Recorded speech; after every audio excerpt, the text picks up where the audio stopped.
was sitting there like, what stripper places are there on the Miami River? Nothing. Like BTs, you got to walk all the way into Sunset Place to even find it, right? And I Yeah. think when she finally got to the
Hey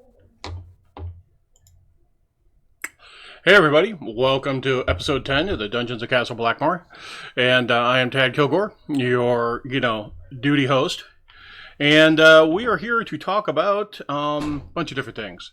One of the first things we're going to do today is we're going to talk about let's see, lost my train of thought. Tad's table rules. Yeah, there we go. One of the things that I do is if you have conversations, we assume that they're in character. So if you attempt to, put moves on a player or NPC and have discussions about how you're going to hustle and or scam him, then I'm going to assume that's in character and they're going to respond appropriately. And my players have done a very, very good job of being aware of that and cognizant at all times. But in general, if you see somebody say something, unless it's very clearly a out of character moment where they're talking about logistics or things like that, then it's going to be in character. Second thing we do pretty consistently is we have our rolls for our skill checks dropped into the tower. And in Fantasy Grounds, what that means is it means that roll is hidden from the players, and they respond to the information I provide to them, not necessarily the mechanics of the roll. Pretty much everything else is open, although occasionally I will ask for a saving throw in the tower. But for the most part, they get to see the things that are direct action and not see the die roll itself when it comes to feedback from the environment. And that just protects everybody from doing some metagaming, which is something we've also done pretty good with. We are in episode 10 of the Dungeons and Castle Blackmoor, and when I was first talking about doing this, my good friend Jen said, hey, if you make it to episode 3, I'll consider it a victory. And we are in episode 10, and one of the things that I really like is in the 10 episodes that we've done, 5 of them had been pure role-playing sessions with very little dice mechanics. And so we spent a lot of time exploring each other's characters and figuring out what the world of Blackmoor can be for this group of players and the story that we're choosing to tell together now. So that being said, we're going to do a brief introduction, and we're also going to try something kind of at the end of the introductions. Jen has been making really exquisite notes in character as Jenna Bink, and the players have been, sort of rolling around with them and enjoying them, and she's going to use them as a recap for the last episode, and we're going to see how that goes. I think it's going to be brilliant! So let's start with PJ. Introduce yourself and your character, and talk a little bit about what you want to accomplish today for Idris. Sure. My name is Philip Slama. I play Idris Regan. My goals today are not to get killed and to get rich or die trying. That's my plan for level 1. And kill a crap ton of rats once my poison comes in. So get ready for that. Let's see, Jimmy, would you like to talk about, Delbert Galen and what you're doing today, and also, where you stream and how you do things? When you said it a while ago, I heard we spend a lot of time exploding each other's characters, and I was like, yeah, that sounds legit. I play Delbert Galen. He's a war wizard. He's trying to keep everything together, trying to kind of herd the cats, so to speak. Jenna Bink just found a nice little pile of gears and gizmos, so that cause is completely lost. I have a pet rat sitting on my shoulder who speaks when I'm in the dungeons of Castle Blackmoor, but does not when we're on the surface. And my sister is a sorcerer, but she's training to be a bard instead. Yeah. So there's lots of little things going on with Delbert. So you can find me on Twitch /Fuero Santo. That's it. So, Mr. Turrell, would you share your aspirations for this game, talk a little bit about yourself, and talk about Penny? Hi, my name is Matt. I'm playing Penny. You can find me here at this lovely game. I have no social media presence. Penny is a Dokray ranger that is involved in the crime and unscrupulous things that happen in Blackmoor that people don't really talk about in common occurrence. Penny's been tasked with helping these fine folks here traverse the Castle Blackmoor and making sure they don't go running, screaming down hallways about amazing things they found and lovely experiments, attracting all the horrible denizens of the dungeons to come kill them. So Penny's been pretty busy trying to make sure everybody stays alive and taking care of everybody in her own happy, friendly little way. Jen. Hi, I'm Jen, and I play Jenabink, who apparently has to be managed by all the other PCs in this game. She's a lovely gnome, Truth. and she's been very excited about cats lately. So, I suppose, Ted, I should go into my recap. If you're comfortable with that, that would be outstanding. We'll experiment. Let's see how this goes. So let's see. Jenabink dissertation and thesis notes number 10. I created 2 new clockwork toys today. Lucy, who's a cat, and she's going to be the basis of my feline experiments. And Fernando, who is a little flint and tinder fire starter. They're going to be my new friends for Fred, who is the spider clockwork. While we were sitting in the comeback in, Will came and he delivered a message that Donner was prepared to introduce us to the wild cat person to further my research. I gave Will his silver in thanks and he left. We went to go see Donner the next day and we were told and warned that he is a lycanthrope, specifically of the wereboar variety. Wereboars apparently have horrible tempers, but we were able to prevent Jericho from going into a mad rage, although Penny was very close to making him angry on one time or another. But I found Jericho to be very nice. He provided Penny and I with spearmint tea, and then he sparred with Penny so I could get a better idea of how cats operated, and Penny could get a better idea of how to, actually attack things. I ended up leaving him Lucy because he was such a good host, and I think that Lucy will give him company at least for 24 hours while it still functions. Unfortunately, I have to tinker with my things every 24 hours. That's how arcane science works. When we left Jericho's cabin, we found out that there were people waiting for us, and Penny, having recently sparred and gotten much better at fighting, ended up killing several people, and that was very good, and we found a bunch of stuff. Penny ended up taking off the leader's head, and we went back to town, and that was a little gruesome, but hey, dissection's a thing. Penny tracked down a fishmonger, somehow connected with all the bad things, and the fishmonger's head exploded out of some kind of geas, so I will have to do some additional research on that. But his eyes did flash blue, indicating that he was possessed by the Coot. So apparently the Coot is not just seeking our deaths in the dungeons, but also above ground, so that may be bad. In his possessions, we found a packet with the symbol of the wizard named Ran and Fu, and apparently that wizard served the Coot during the first invasion. We found lots of pages of research for me to go through, but unfortunately that research has already been found, so I can't include that in my dissertation, and that's just going to end up going back to Fletcher, because apparently Fletcher, that's the kind of information Fletcher has. We found a ledger as well in the mess of things, and Delbert ended up going to go tell Fletcher about all of this because this is a bigger mess than we really want to handle. I did make a note to Fletcher that before he went down to the Castle Blackmoor, that he should create a document debriefing us when we come back, so that, in case my mom and dad are dead or anything, that's large like that, we would be aware of before we actually, got onto the streets and started searching houses and finding out that people no longer live where they're supposed to live. That would be mildly traumatic, and I don't think I want to, discover that. So debriefings are better. Knowledge is always better. After we got to the comeback in, there was an experiment involving inebriation. That was very helpful in giving me a drink that helped me to understand inebriation, its effects on myself, and all of that. And now we've gone back down into Castle Blackmoor.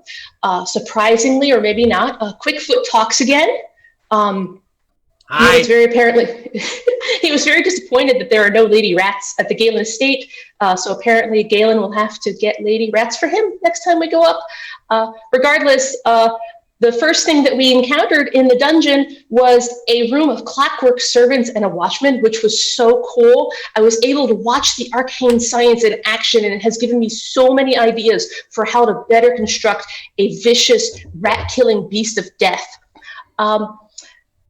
I was able to collect about 8 Freds worth of materials, and they had one of those weird symbols on them again. So I have again logged that symbol in my catalog. But the best thing is that there are room upon room of just materials. And Delbert said I could have this whole place as my workshop. It's going to be great. And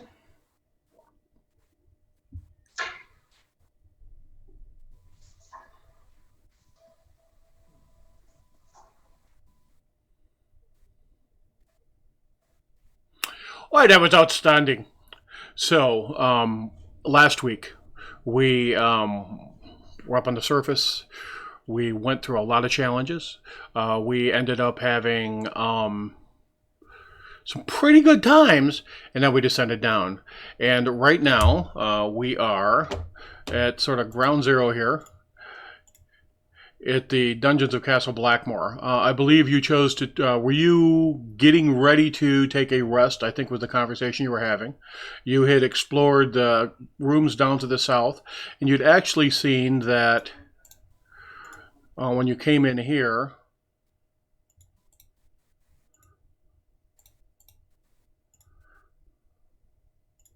you'd actually seen that this hallway has an arch in it and leads off down to another area with another arch. So you'd seen that this area is open if you don't close that door. So this is kind of what you had done. Over on the extreme right, in the room where the 3 of you are standing right now, where you found all the bar stock, things like that, that door was secured and locked. This door, real heavy stone door, is lockable, and there were double doors down here that were open. As a matter of fact, you were able to open this and walk right in, but you could see how it could be, made more defensible. So, what would you all like to do?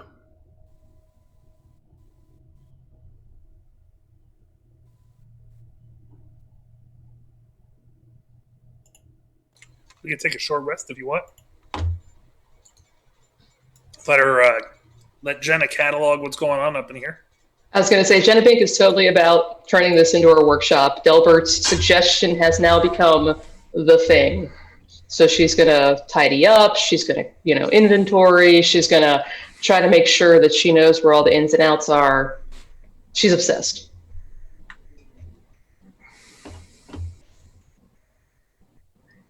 Yeah, I think we could let her do that while we take a little downtime, see what's in here. Make it defensible in case we need to come back to this point and we can't get to the stairs. Yeah, Penny will move and start securing the entrances to this area. How are you going to do that, Penny? This door here, I'll close it and attempt to bar it with some of the stuff that's in the room. And over in this room down to the south, I'll attempt to move some of these boxes and crates against the door, so at least if something comes in, we can hear it. Okay.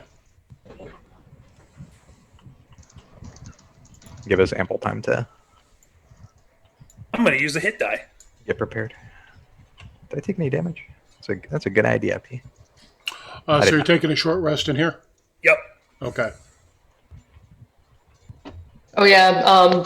Jenna Bink will also take a short rest in between, inventorying. Inventorying? Yes, that word. Words are hard. We can boil the bones down and the satyr hooves down and make glue and use the glue to glue the boards together, put the boards over the doors. We got this. Seeing as I don't need a short rest, while everyone's resting and cataloging and stuff, I'll be patrolling back and forth between the 2 entrances. Okay. Show me what your patrol pattern is going to be. I will probably move over to this door. stop, take a look in the room, listen, and then move back over to this area. Peek down the hallway, make sure nothing's coming, and then that kind of thing. All right, go ahead and drop a perception check in the tower while everybody else is taking a short rest. And this is a short rest, so it's just basically crashing, relaxing, healing a little bit. Okay, you think you hear from the west water of some sort. You hear it very, very faintly, but you stopped, you listened, everybody else was being super, super quiet, and you hear water. So, sound like a waterfall, like a repetitive beating, or yeah, that sort of thing. You don't necessarily know if it's a waterfall, but it's definitely the repeating sound of water. It's not like a drip. All right, it's constant splash. So, as long as it stays repetitive during this, I will probably not worry too much about it. Yeah. Once you've identified it and you've listened for it, yeah, it seems to be same pattern, same wash. So, okay.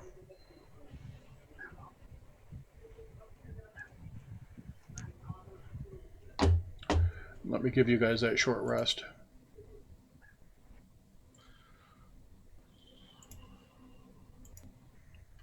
So, Quickfoot, are there any rat holes that we need to stuff and take care of so that we don't get ambushed in this room? So, do you make that suggestion, Delbert? Because you're not crashed, you're on a short rest, right? Did you need to take a short rest? Probably, yes. Oh, boss, that's a really good idea. You want me to go give it to Scope? I think there's probably, hang on, there's got to be a way. Well, here's the thing. The fucking tin cans is crazy, and they bash you. So if there is a way in here, they may have already plugged it, but I'll go check all the places that it will be. You know what I mean? Really, I need a long rest at this point.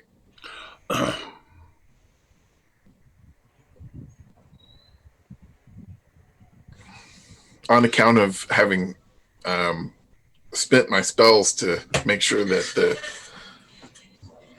the clockworks didn't spray our blood all over the walls. Oh, I'm kind of disappointed. I was hoping that was just like you starting and warming up. I didn't realize you'd blown your wad, boss. Well, I mean, I've still got a little in me, but I totally understand. So, all right. Go ahead. You want to take a long rest, discuss it, make a decision.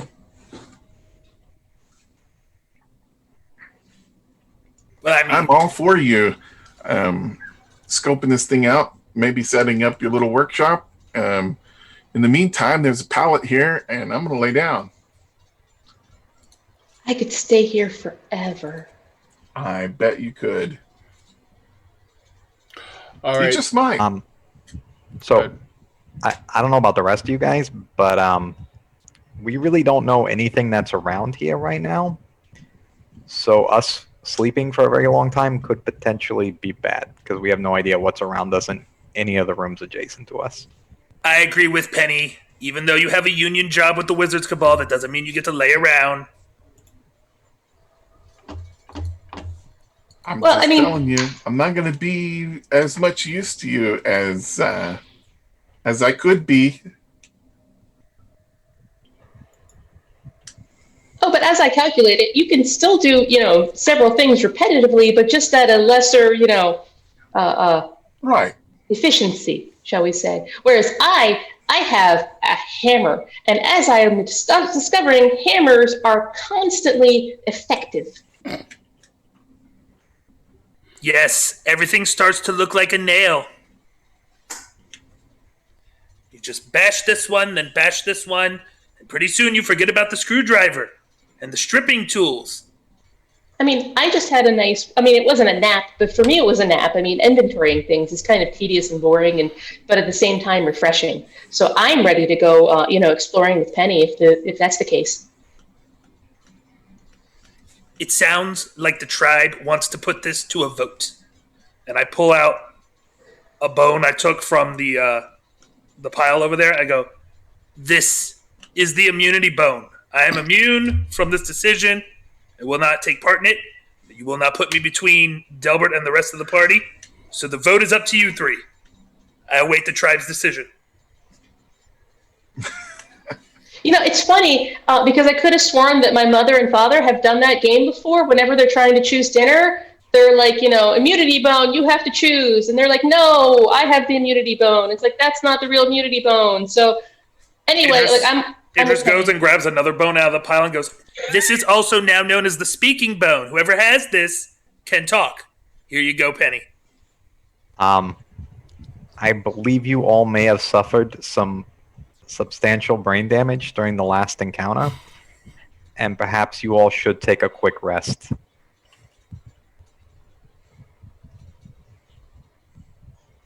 Out of character, I thought we just took the short rest, and now we're debating what to do now. Yeah. Maybe you need more rest. I don't know what is going on right now, but No, I'll go with you, Penny. I can help. I'll be quiet. I promise. You don't have the speaking bone. Hey, boss, there's a rat hole down here underneath some of the debris and woods right down in here. But I don't think there's another place in. This one looks like just been dug out here a little bit ago. But I'm not finding anything else. Okay. I mean, we saw what happened. Oh, may I please have the speaking bone?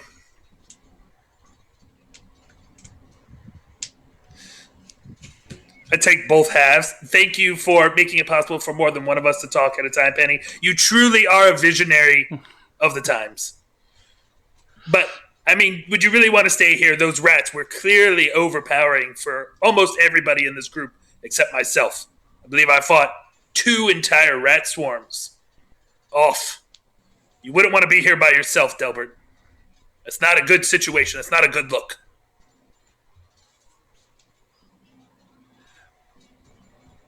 I agree. I don't want to be down here by myself.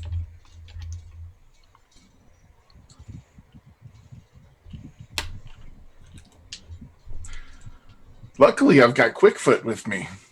I got your boss. It'll be fine. See? So, we need to formalize this. I need some sort of contract. You know what I'm saying? If we do this right, I can get a vote. We got him. No, technically, what would happen is it would still most likely be 3 against 2, and we would win. Those are called fractions. Correct. And on top of that, if Quickfoot gets voting rights, I'm going to petition for my 3 friends to get voting rights. I gotta contest that. 2 friends. I'm an autonomous individual with free will. Those are nothing more than your constructs. Well, aren't you just a construct made of flesh and bone? All right, you just... And I drop the bones? You just bypassed his stunning 8 wisdom with that argument. He's trying to... you can see it's like a little spinning rat wheel forms on his forehead, and he's processing. I know I am, but what are you? And he calls up on Delbert's shoulder and sort of huffs. Oh, I'm nothing but a meat puppet. So, long rest, we're moving on. What are we doing, folks? I'm going to follow Penny. I'm going to assume that Penny's going to start marching somewhere, but if not, I'm just going to stand there and look dumb. Penny will absolutely start marching somewhere. I'll be moving the boxes out of the way while this entire conversation's going on to start going down the hallway. All right, where are we going? Down the hallway to the west. With my... Show me, and keep in mind that how you guys move is how you guys move. So I'll take a peek through that door, stealthily. I'll drop the tower for you. You can see, as you're looking down in here, all right, there's a little bit of light wash over into that next room. And give me a perception check. Everybody can.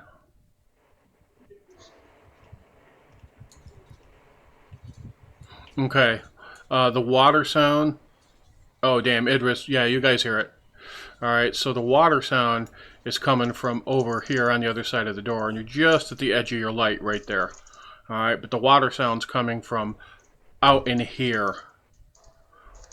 Out in here, all right?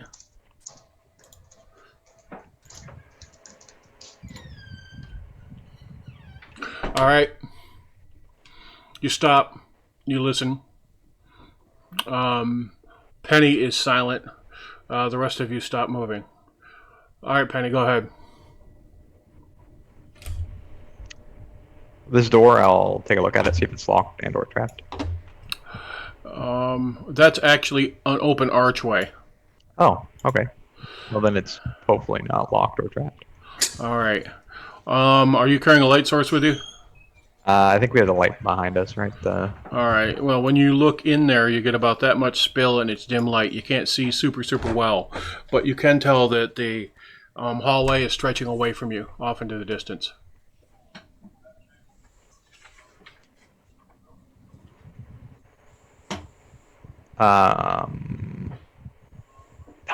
Talbot, bring that light up. I'll push the light up into the hallway there. All right. So you're sending your unseen servant up behind him or her. Yeah.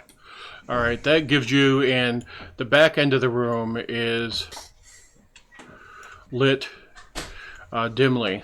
All right.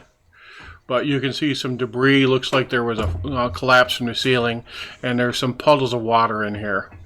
And they're kind of oozing up. It's not a drip. So it looks like there's some cracks in the floor there. And as the light comes up to your left, you can see about that far with your angle. And there's some doors in there, and you think you see very faintly a pile of barrels.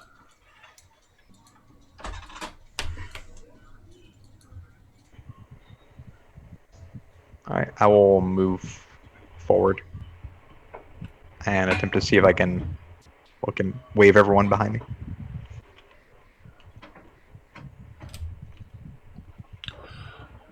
All right, definitely as you're getting closer and it lights up a little bit better, you can see that there's a pile of debris. It goes up to the ceiling here, and you can see where the ceiling looks like the ceiling has collapsed as you get closer.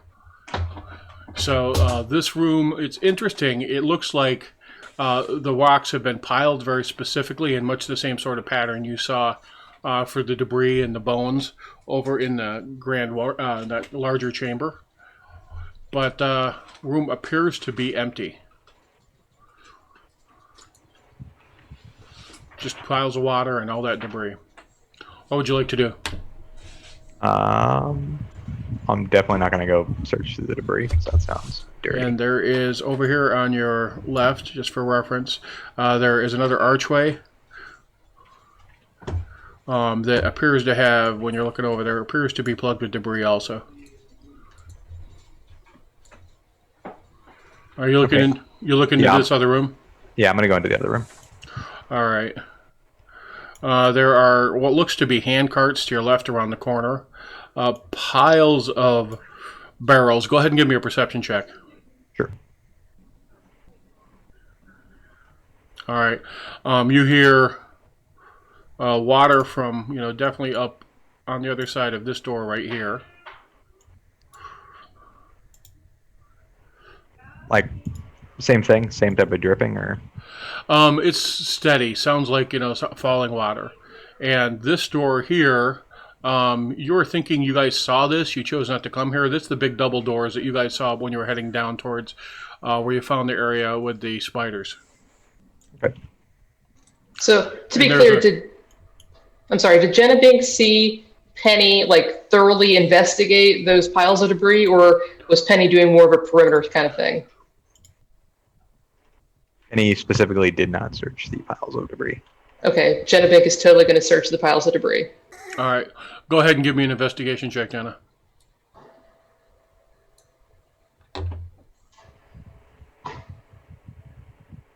You start going through them. Are you going to completely move the piles, or are you, tell me the level of investigation you want to do, how long you want to take? Based on the fact that the group is still kind of moving, I'm gonna try to move things off, but not like be completely meticulous. All right, you get about, you're moving about 3-4 feet. You're getting down in there, and you see sticking up. Go ahead and give me an Arcana check. That's what you use for arcane science, right? Yeah, go ahead and give me an Arcana check. I don't have an arcane science skill, so yes. So something that I'm going to be doing is I'm going to be increasing our skills, our skill pool by about 20%, adding in things like arcane science. And what I'm going to do is I'm increase everybody's skill proficiency by about 20%. And so I'm going to add in things like law and our arcane science, just a few things that just sort of flesh out the skill system and make it more specific to Blackmoor. So that's coming probably in about 2 weeks because I have gotten a bunch of maps done for us. Okay, yeah, that's the sort of thing I'm thinking about, Matt.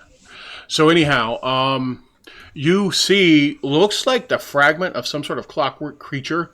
All right, you can see maybe like a piece of chassis from the chest sort of folded, and you can see it through the rock as you're starting to move the rock out of the way.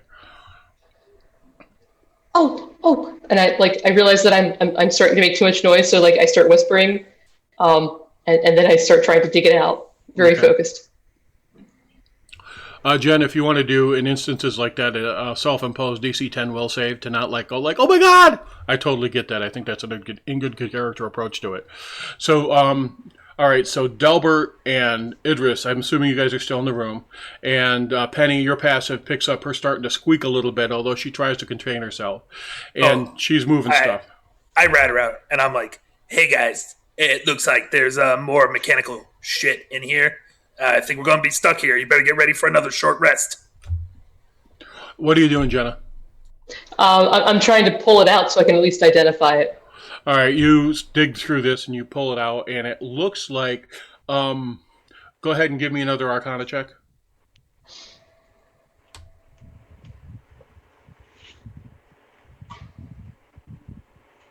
Looks like it might be another watchman, very similar to the guy who came cruising in and sort of came after you. All right, so he's looks like that sort of construct, and it's older, it's corroded, there's some rust here, it's been smashed. And go ahead and give me another investigation check.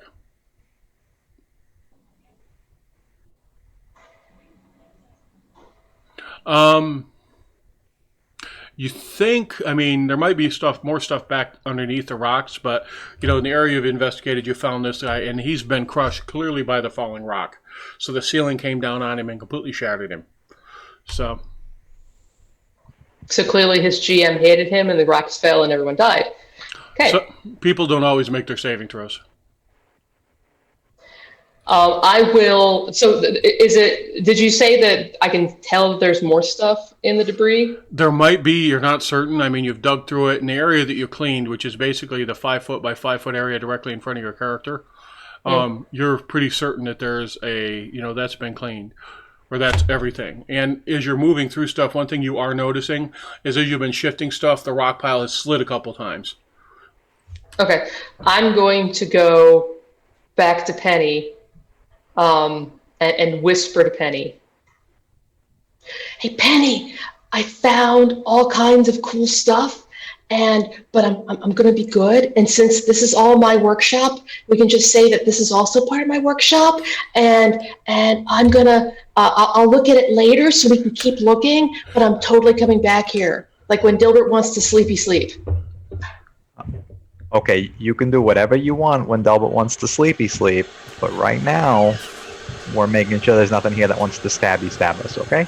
No, the clockwork things have completely deactivated. I believe that we are safe from their presence. You can keep going. Okay, I'm gonna go look at this door now. Try not to make anything wake up that's gonna stab us, okay? It looks like a wood door when you get over there. Yeah. And this is not secured. This is not locked. A lot of the doors have been big, heavy, solid, cross beams, metal-bound doors. It's just a wooden door recessed back into the wall. So not nearly as secure as a lot of the stuff you've seen. All right, I'll still give it a cursory look over, make sure it's not horribly trapped and won't snake rocks following me. Doesn't seem to be. All Right, I will open that door. All right. Is Idris where Idris is? Idris! Idris is where Idris is, I think, unless he Yup. moves his figure. No, that's correct.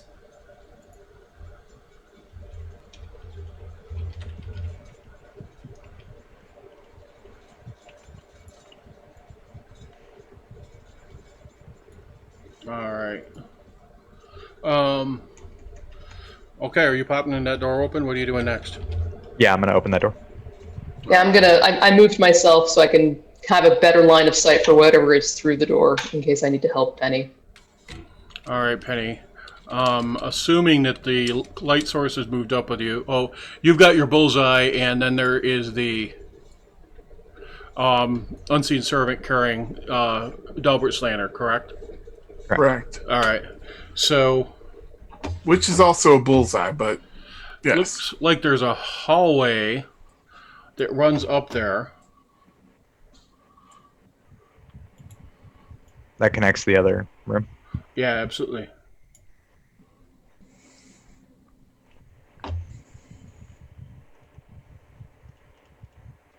All right, what would you like to do? Does it look like that goes anywhere else? It looks like is there a door up there? I can't really tell. You So, can't tell from where you're standing. Okay, I will move up this hallway carefully and see if I can get a better look. Define carefully. I will stealth and be investigating. Okay.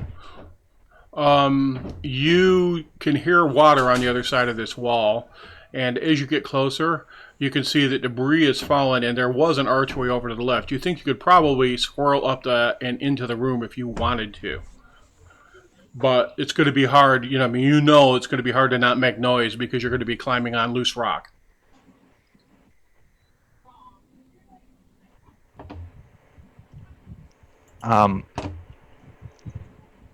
Delbert. Yeah. So your friend over there that you made friends with, the little rat fellow, Right. Maybe I think it's time he starts to earn his keep and stuff, and maybe contribute. And What the maybe go fuck? check us. I'm offended by that on many levels. I think I've been an outstanding contributor so far. I think, you're prejudiced against, all sorts of my type of folk is showing up here. Listen, you're right. That was the wrong choice of words. You've contributed greatly. You're a wonderful little rat person. And you would contribute even more greatly if you went and took a look at that room up here to our left. Oh, that seems totally fair. I can do that for you. That. And he stops That would and he be thinks great. about it. Thank you. All right. So, Quickfoot hops off. All right. Give me a second here. Grab his little mini. Quickfoot hops off Delbert's shoulder, goes up around and in, comes back out. It takes him about 3 or 4 minutes, and he comes back out and he sort of hops down on his haunches and he looks up at Penny and he goes, "All right, so here's the deal. There's you go in there and on the other side there's like this big fountain with like glowy stuff in the bottom of it down in there, and I felt a little fucking weird hanging out. I just hung out, I looked around a little bit and I got the fuck out. You know what I'm saying? But there's nothing standing in there with long sharp teeth waiting to fucking kick your ass. That's all I got to say." And Penny, professional respect, he was fucking quiet as shit. Sneaky as well, a rat. What for a cup of tea? Why would you think there's a vampire in there? I've not even seen a vampire. Why would they think there was a vampire in there? Well, I mean, he just described some of the big, long, sharp teeth. Don't you read those gothic romance novels they're always selling? I got them all. The whole collection. This sounds like a place. So I meant a rat that's about 8.5 feet tall and carries a long fucking length of the chain. You ever seen one of them? A vampire rat? That is insane. All right. Yeah. All right. Seeing as how it will be much easier for everyone, and myself included, to get to that room, probably from this door, I'm going to move over to here and check out that door. All right. Very good. Give me a sec.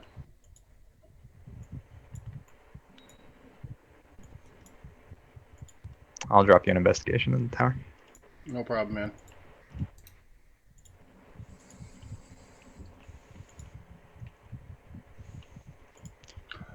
right, so this is a long, narrow. It's a long, narrow hall, and there is a huge fountain in the backside of it. Whoops, wrong thing.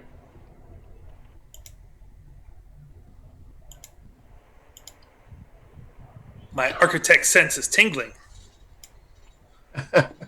All right, so a fairly long, narrow floor. The tiles are actually different. They're sort of a shaped and cut marble. And down at the end of it, there's a fountain, and there's normal. And there's a faint blue light kind of emanating from the bottom of the fountain.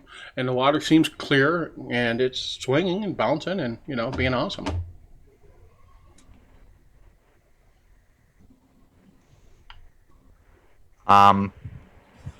Jenna, Yeah. do you make anything out of any of this? I will employ the piton of detect magic. The piton of detect magic. It's a thing. Tad, do I detect magic? Yes, there's a constant background presence of magic always here.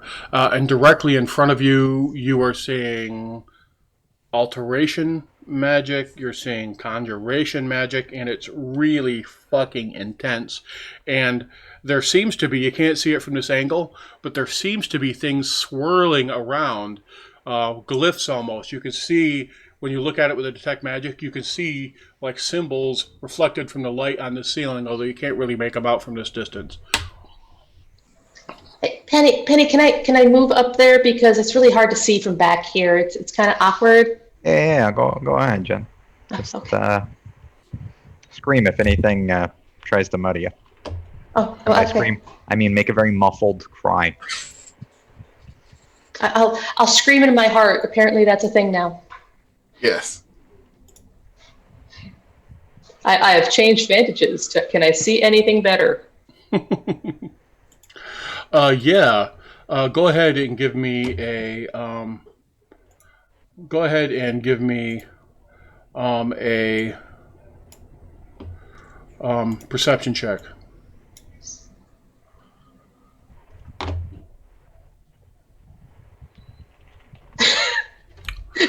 Penny stabs the darkness.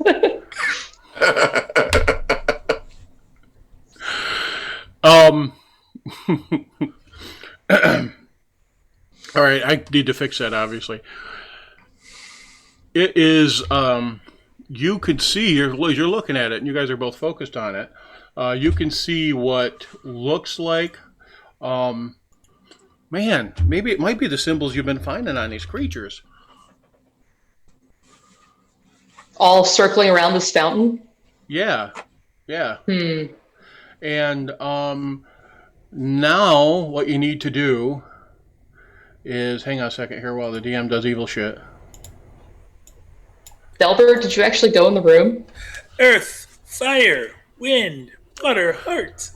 That's when it's about to happen. Delbert, is that where Delbert is? He's using his wizard's privilege to get a first look at it. You're muted, Jimmy. Yeah, that's what we were doing, right? Going into the room.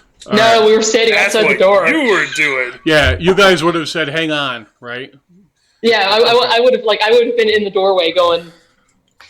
All right. So. They're half your size. You're gonna let them stop. And they're half your size. You're gonna let them stop you from going in there. I don't know everything. Just almost everything. So, I will have a 20-inch someday. so where is? Are we missing a PC? No, the two small ones are in the same square. I believe That's they're standing on top of each other with a trench Yeah. coat. That's fair. Penny needs to move. Penny told me she was moving.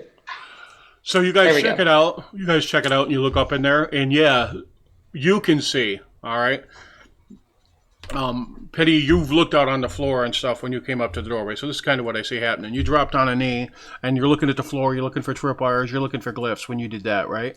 And you're not seeing anything, obviously, from here that looks like it's got a trap on it. And Jenna, you're looking out down the length to this hallway, and you can see the fountain bubbling. And when you took out the piton of magic detection, when you took that out and you cast, suddenly your vision changed and you started to see alteration magic. You started to see a little bit of conjuration magic, a little bit of evocation magic, just slightly, and you saw these swirling colors, and blue is no longer the predominant color. There's a yellow, there's a red, there's these swirling colors, and you can see on the ceiling, you were seeing sort of these malformed shapes, and you stop and you look at it and you recognize some of the symbols that you've been finding on these creatures. All right, what would you guys like to do right now? And at that point, Delbert comes up and goes, "What are you seeing?" And you're like, "Hang on, Delbert, hang on." All right, what do you guys want to do now? So Delbert, remember all those glyphs that I was finding on the different creatures, and like I was pointing them out to you, but sometimes it was too late, like with those things that came out of the pillars and then they melted, and I'm like, and I told you that, hey, they made a glyph, and you're like, I don't believe you because I didn't see it. Yes. Okay. So all those glyphs are circling around if you were to do a detect magic. Do you have that spell? I can't remember. I do. It'll take me a little bit to cast it, but I can do that. And that might be wise before we walk in there because there's all kinds of magics. See, Penny, I'm being cautious. I will start ritually casting detect magic then. All right, so you guys wait about 10 minutes while he's casting it, right? I'm going to check out these barrels while he's doing that. They are, you could see from the side when you walk up, there's some mildew on some of them, and they're got some wet spots. About a third of them are filled with stagnant water. About a third of them are actually filled with fresh water, and a few of them are empty. So, and as you're, looking here and stuff, there's like ladles on top of them, and it looks like you could just pop the top off, dip a bucket in there, and walk away. All right. Is anybody doing anything while Delbert is doing his ritual? Yeah. I'm also going to take a look at this door over here, see if it's trapped, see if I can hear anything on the other side. All right, go ahead. Delbert, what's it like casting Detect Magic as a ritual? Could you describe that? Well, you've got to draw out the symbol. It's not just something you can do in the air like when you're normally casting Detect Magic, but you draw out the symbol and then make the connections in the right places on the symbol, and once you do, it activates. Suddenly you can see in yet another dimension that lets you detect magic. You see the glow of different kinds of magic. It even passes through walls. So you bend over, take out a piece of charcoal, and you start to scribe. You toss some sand, and you stand up when you're chanting. And over the course of about 10 minutes, you open your eyes, and as you're looking out, you can see the constant alteration magic. This just sort of throbs throughout this place. It makes it actually harder to use Detect Magic.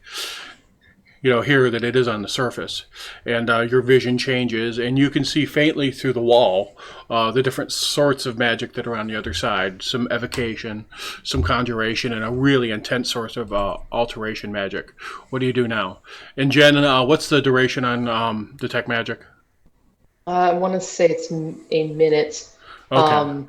It might be an hour. Let me double check. But regardless, I'm in that time period, whatever it is, trying to decipher 10 if minutes. there's a 10 minutes. Thank you. I'm going to try to decipher what the pattern is for how these different glyphs are moving, because I've detected, I think, 4 glyphs at this point.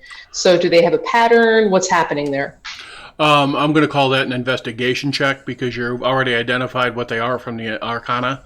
Now you're going to have to see if the pattern makes sense to you. You can tell that there's a distinct pattern, but you're doing it refracted through the ceiling. You're going to have a much better chance of being able to figure out what's going on when you step forward and look down into it. Because what's going on right now is you can see that the lights are swirling, but you're tracking the pattern off the reflections in the ceiling, and it's too abstract, it's too deformed. So you're going to have to look into the pool to be able to, track the patterns. And about the time, you've come to this realization and you've thought it through, the vision fades, and then there's just this faint blue light and the bubbling of the fountain. And then Delbert's eyes, Delbert says, "I'm ready." And what would you like to do, Delbert? I'm going to study the glyphs and study the fountain and see what I can determine using my Arcana knowledge about what's going on here. Are you entering the room or are you still observing from the hallway? Still observing from the hallway for now. All right. Can we go in yet? Because I mean, I think I have to look in the water to really understand how this works. Anyone in? Jenna, I'm okay with you and Penny being side by side. I mean, you two gals fit because you're smaller. You can be in that space and not crowd each other. But Delbert's you're gonna have to move out of the way for Delbert to get in there. So Delbert can have the door right now, but I'm like sitting there twitching, waiting for anyone to give me some semblance of permission to go into the room. Got it. By all means, go ahead inside. I was just saying all right. it looks a little Penny, magically and stuff. you check the door, and door doesn't appear to be trapped. There is a breeze coming through the bottom of it, though, and it's really dank, the air. Jen, did you just do that? I totally did that because Penny said I could. Okay. Delbert, go ahead and make an Arcana check. All right. Go ahead and see what you can decipher. I'm sure Delbert's got my back when bad things happen. Delbert, go ahead and make an Arcana check. All right. Clearly. No! Don't read from the book! Oh, clearly it's an interplanar gate, and it's going to suck anybody who comes close to it into the depths and bowels of hell. Jen, would you make... No, I'm kidding. So I was going to say, maybe you should have played a heavier character at this point. Delbert, Well, I did pick up a lot of stuff. Maybe I've got a chance. you can see a pattern, all right? And you can see a pattern. Now, Jen, a Bink, is moving into your space and past you. You can choose to try and stop her if you want.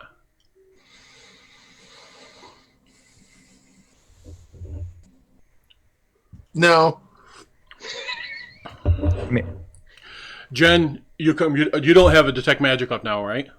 No, I don't. I have one more left on the piton. So once I get to the fountain, if nothing has otherwise intervened, I will be putting it on. But I have a suspicion that I'm not going to get that far. So what I'm watching for are the symbols starting to swirl around her when she enters the room. So, Jen, when you come running up to the fountain and you look down in, you see that rear up out of the water, and we're rolling initiative. Yes. Okay. nice. Penny told me I could. Didn't mean it was the right thing to do. It doesn't say anything. Just, you said I could. I followed all the rules. Except rule number 1.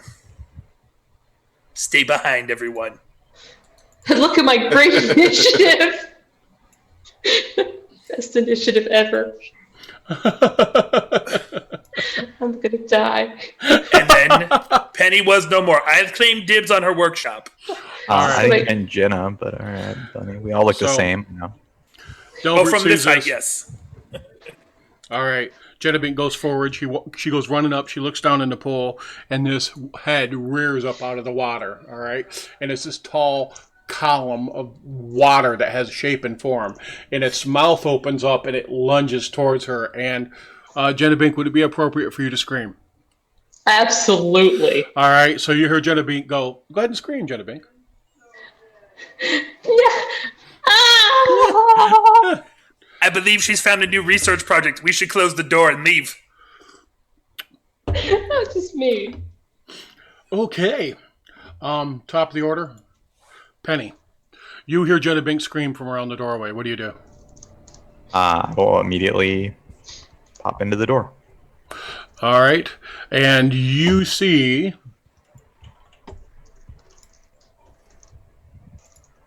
that rearing up out of the water at her. Okay. Pulling my bow, I'll attempt to get an angle and shoot at it.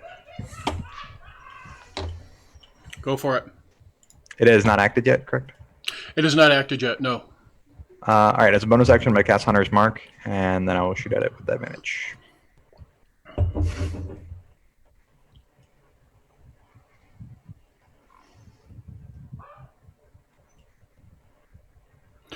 Your arrow stops in it and falls to the ground. It certainly should have done more than it did. Okay. Well, that was me.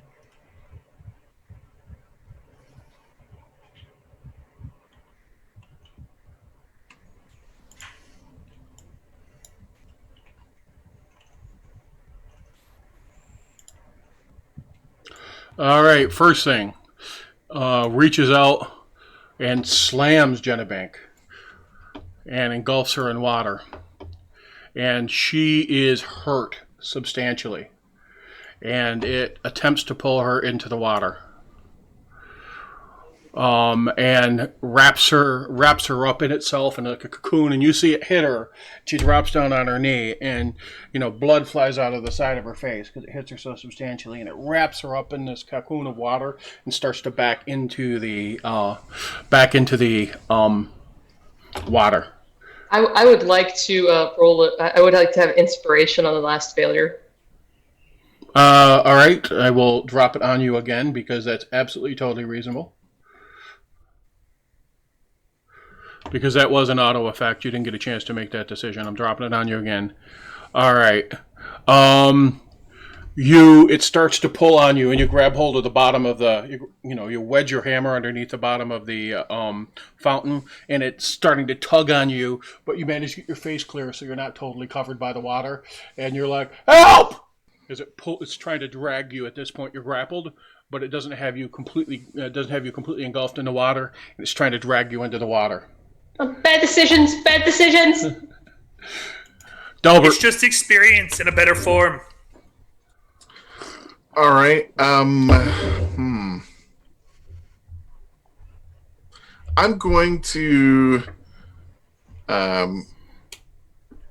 run in and grab Jennabink's arm and try and wrestle her from this thing. All right, so you're going to go in and you're going to help her with her next check. Is that your goal? Or do you want to try and pull it out yourself? I can help her on her next roll. That's fine. Either way works. One's an opposed strength check. One is an assist for her. Either way is fine. All right. We're going to have you assist her then. Okay. Idris. I really should just close the door and walk away. This looks like a very bad situation. But F it. Let's see. Bonus action, we'll chuck a hex. Do you really want the title of today's episode to be Idris runs away like a little girl? It would be Idris becomes the leader. It would be Idris gets to confront Castle Blackmoor, or the Dungeons of Castle Blackmoor Idris by recruits himself. A new party. Idris recruits a new party. Idris recruits a new party. Let me see here. Oh, that's in the way. Fine. And I shouldn't say like a girl because the girl's the one that went in to look at things and learn. Yeah, and ran in to defend her buddy. What buddy? That was Delbert. Penny did too. Yeah, girl power. Yeah. Yep.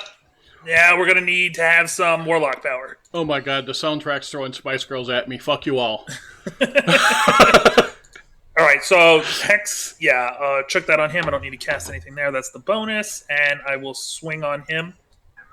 That's okay. Kithrain mentioned drowning pool, let the bodies hit the floor. I'm angry at Kithrain right now. There we go. So, Idris runs forward, whipping out his Moonblade and swings. Go ahead and describe. I target it, and I go, curse your sudden but inevitable betrayal of us by touching something and cursing us. I swing on it. Blam. All right.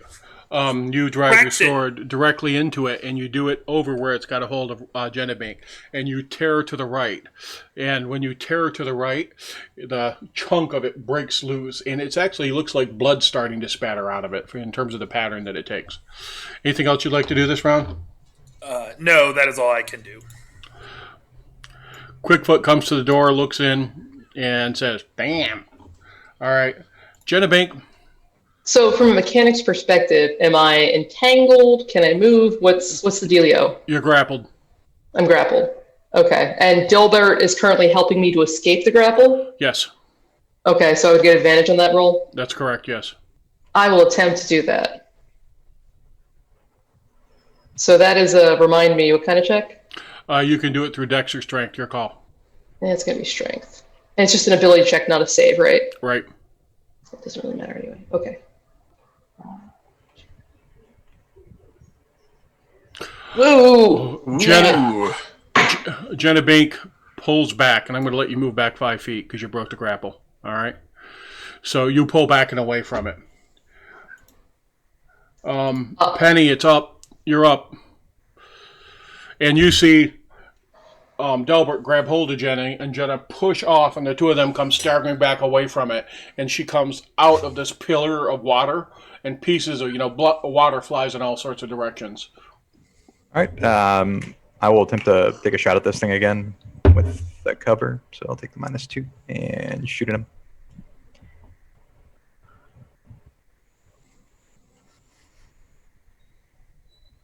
All right. Your arrow, you pull up, and as you're looking down into it, all of a sudden you see in the center of it, about this big around, all right, about the size of a large coin, there's a disc floating in the center of it, and you target that. And your arrow goes in and hits the disc and deflects off, and the disc falls down into the water, and it explodes and dissipates. Its form is broken. So, Jenna, you remember how we said don't touch nothing? That would be why. I didn't touch anything. I went into the room, I started looking down the pool, and that thing just popped out of nowhere. You touched with your eyes. I've seen you touch a lot of people with your eyes, Idris. I mean, I think there are different rule sets, and certainly the visual aspect of contact has not been identified as a problem thus far. This is true, but I caress them, whereas you come in heavy-handed with your books and your hammers. Delbert, go ahead and make a perception check.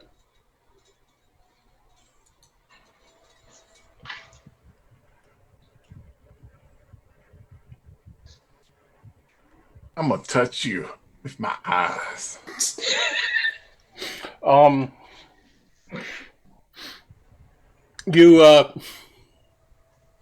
You see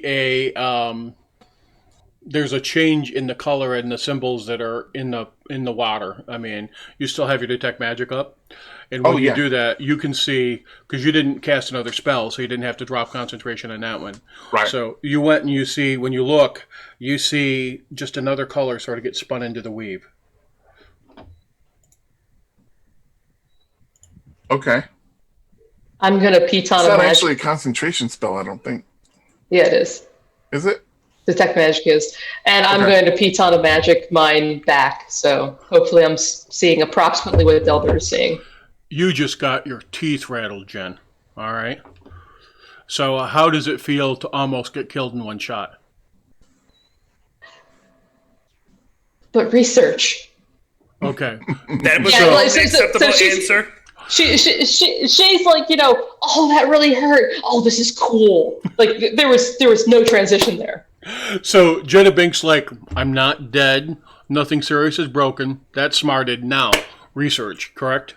Arcane science. Arcane science. So go ahead and take your inspiration back, because that's such an in-character decision. All right. I haven't even healed myself yet in arcane science. I'm going to have my unseen servant pull the disc and any other discs that are in the water out of the water and lay them out on the floor in front of us so that we can examine them without touching them.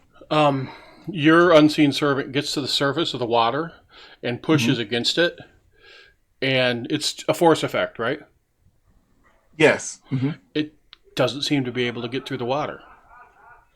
Okay. Right on. 10-foot pole it is. It's tasted gnomish blood, and it will not be slaked. So you have, do you have a 10-foot pole? No. Okay, that was the archetypal D&D. So we drag it out with shit, right? Well, yes. Okay. Arguably, we have a 10-foot pole in the other room. Arguably you do. I would say that is completely and totally appropriate. You actually have some net, too, in the other room, too. So while they're doing that, and since I can't make any further progress, I'm assuming in my research, I will now heal myself. All right. You are looking in the pool, but go ahead and heal yourself. It's like we could just use the ladle. There's a ladle? Yeah, it's back here. We could make a ladle.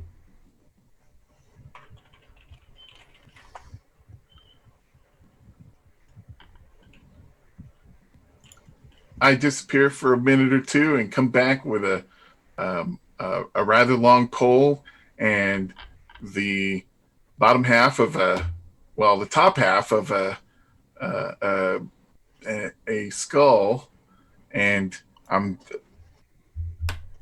figuring out how to affix the skull to the top of the.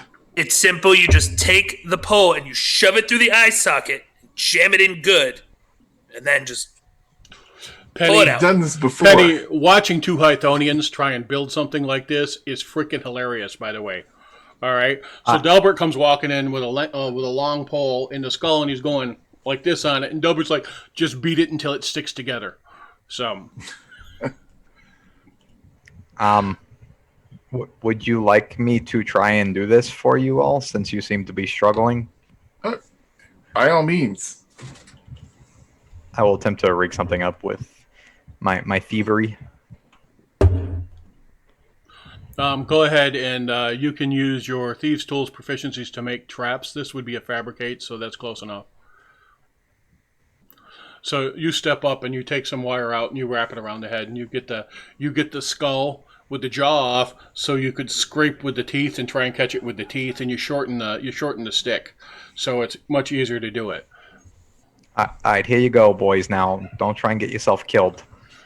All right, who's gonna try and fish this thing out? Oh, I'm try just and an fish it idea out. guy. All right, Delbert, you got a little bit left on your detect magic. Jenna's healed her stuff. You gonna step up with him, Jenna, or no? Absolutely. All right, so Jenna's up next to you. There are symbols swirling around the center of this pool. All right, so all these different symbols are all over. All right, and yeah, you can see that disc down in there, and it's getting pushed around a little bit by the current. Are you scooping it out? Yeah, I'm scooping it out. Go ahead and make a to hit roll. You can make it dex based if you want.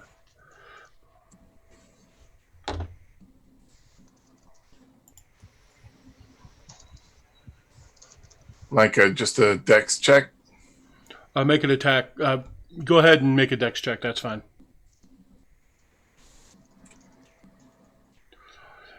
No. All right, you're having trouble. So we're going to assume that over enough attempts you'll do it. All right.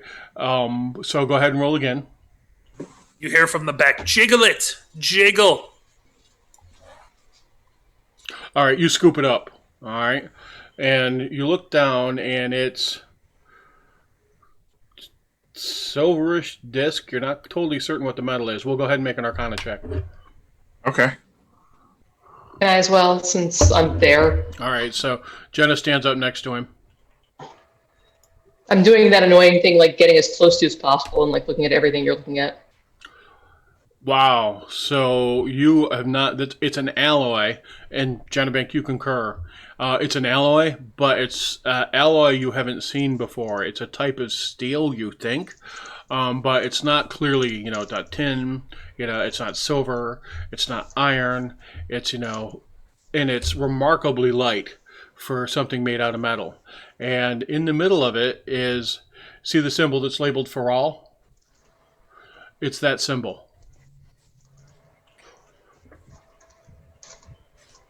Which symbol? Symbol 1? Yeah, there is no for all. There's only symbol 1. Oh, didn't I show you all of them? Well, you showed us 4, symbol 1, and 3 other ones that I've seen before, but symbol 1 was the only one I hadn't seen before, and For All wasn't one of them. Oh, all right. You- Good enough. Good enough. Let He me gave make us this. Valanth, Lucan, Kalara, and Symbol 1. All right. And yeah. Oops. No problem. For All is the one that looks like it's got wings and it's got on a pointy stake. All right. So For All Gotcha. It's is, symbol 1. yeah, that one. Okay. Okay. So, I'll have my unseen servant lift it up, spin it over. Your unseen servant can lift it now and spin it over and show you the different sides and stuff. You've never physically touched it. That's your goal, right? That's my goal, is to All not right. actually physically touch it. Looks like a disc with that mark on it. Okay. Radiating magic, I'm assuming. Yep. Alteration magic. Although it is starting to fade.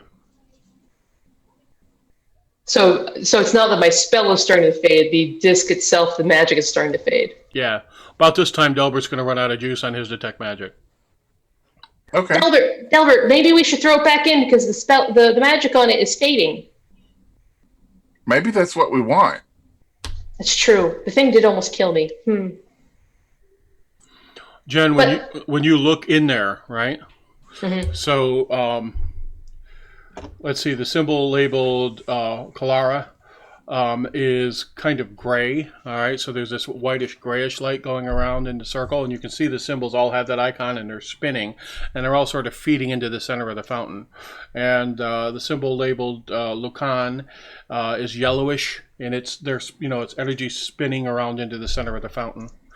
And the symbol named symbol 1, is a blue energy, bright blue energy, and it's the constant background energy is of that bright blue, but there are specific areas where it's thicker. It's almost like it's clotted, if there's any way if that makes sense to you, and it's spinning also. It's concentrated in the overall streams, and let's see. And what about Valanth? Rollin, let's see, which one the other one you have is just Clara, Lucan. Valanth is the last one that you gave us for this, but I think that we have seen the R1. Yeah. You have, that one's red, so it's a deep red energy that's spinning around. All right. And the most intense energy is actually the blue energy right now, and it increased in intensity. It's just recently increased in intensity. So it's very interesting. The blue energy. So, out of character question to Tad: is the bright blue energy the same bright blue as we have seen with the Egg of Coot? Not exactly, but not exactly. It's Okay. that has a tendency to. It's in the same spectrum, but it's not the same hue. Okay. So it's really interesting, and I'm saying all this to Delbert. So the blue is really bright, and it got even brighter, and that's associated with that symbol. And then that symbol is gray, and that symbol is yellow, and the other one is really dark red. I don't know what that means. Do you know what that means? Not saying you're smarter than me, just asking if you know what it means. Do I know what it means? Do I Go have ahead and make an Arcana check.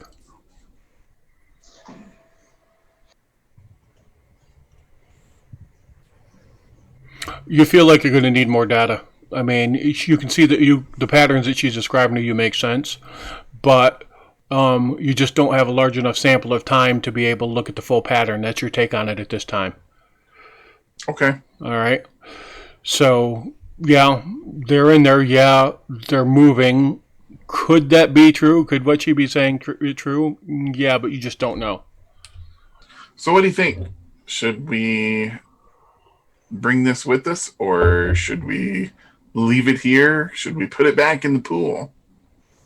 Well, I think it deserves more study and data, because I don't know if we should put it back in the pool, although that would be an interesting experiment, because we could observe the energy as it goes dimmer or brighter, although I will say that my piton is just about out for the day. But taking it with us, we could study it further. And either way, are Are there any symbols on the disc itself? Yes, there are. Are all 4 of them on it, or more? Oh, no. On the disc itself, just one. Just one. Just one. Just the symbol one. Okay. But we could take it back and study it further, because this symbol on this disc specifically, we haven't seen on any of the creatures yet. So maybe we can compare it if we find more creatures, or I don't know. But we can take it back to my workshop. Good point. Let's do that. We'll bring the disc into the workshop. All right. You guys leaving this space then? I don't know. Penny, are there more spaces that we need to search to make sure that we're safe? All right, let's check out this door because there's like some weird smell coming from it before we go into your workshop. I don't want some weird smelly person sneaking up and stabbing us in the neck while you go study this thing. Okay, that makes sense. So I'm going to go take a look at this door. Tad, you said besides the smell, there was nothing else? There was a breeze coming underneath the door that was carrying dank air. Dank air. Okay. All right, I will open the door then. Delbert, are you hanging out up there, or are you with the party? Oh, yeah, I'm coming with the party. Okay.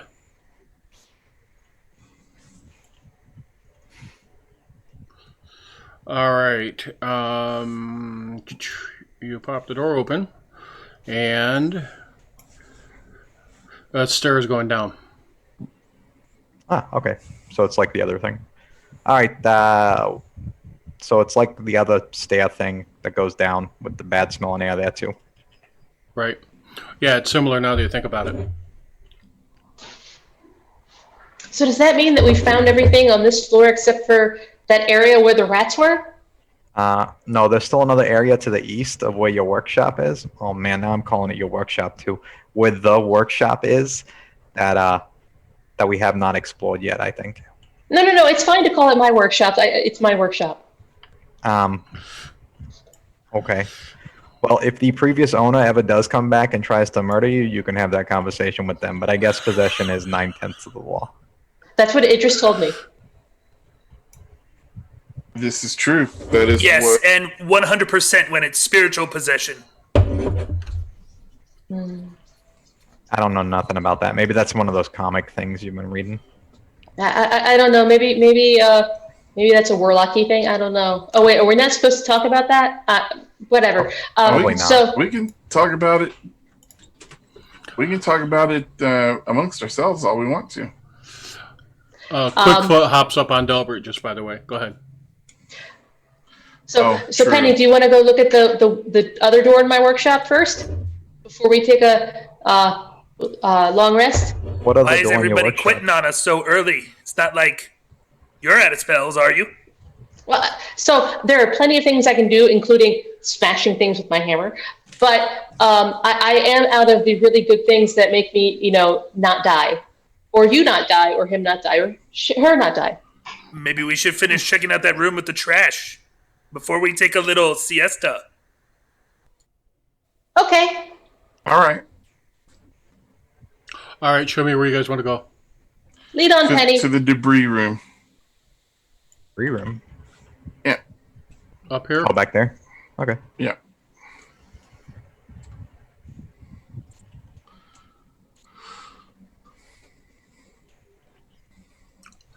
All right, so you guys are going to dig through the pile, right? Digging through the pile. All right, talk to me about how you're approaching this.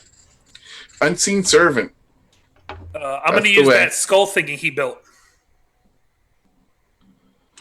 Unseen servant never gets tired. The skull thing is really not optimal for really not optimal for doing any sort of excavation, to be honest with you. It's these cheap tools they supply us with on these missions. It's true. All right, so you guys are going to hop on the pile, start moving stuff, right? Yeah. Yep.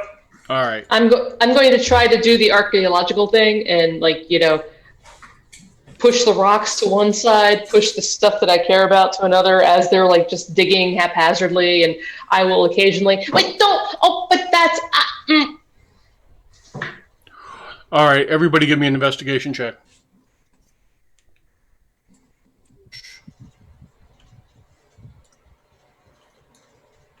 I am going to spend a hero point on investigating the hell out of some shit.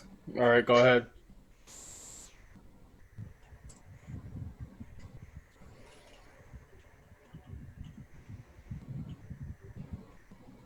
So here's my investigation All right. and my addition. All right, so Delbert and Jennabank are going at it, and Idris is in there. Penny's like, "Great, fine, we'll dig through the pile," and all of a sudden, Delbert and Jennabank are like, "This thing's really unstable. We better be really careful, or it's going to come down on you." You see it shift, and there's dust and dirt coming down. So it's kind of delicate, or this thing's going to collapse further. You think? But while you were in the investigation that you did, you can see that there was, and you can see pieces of it in there, some sort of creature with a carapace that is buried up into the rock, up into here.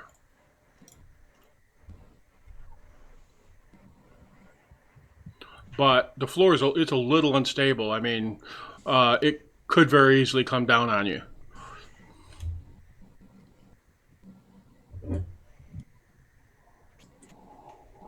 So maybe we shouldn't be doing this, people?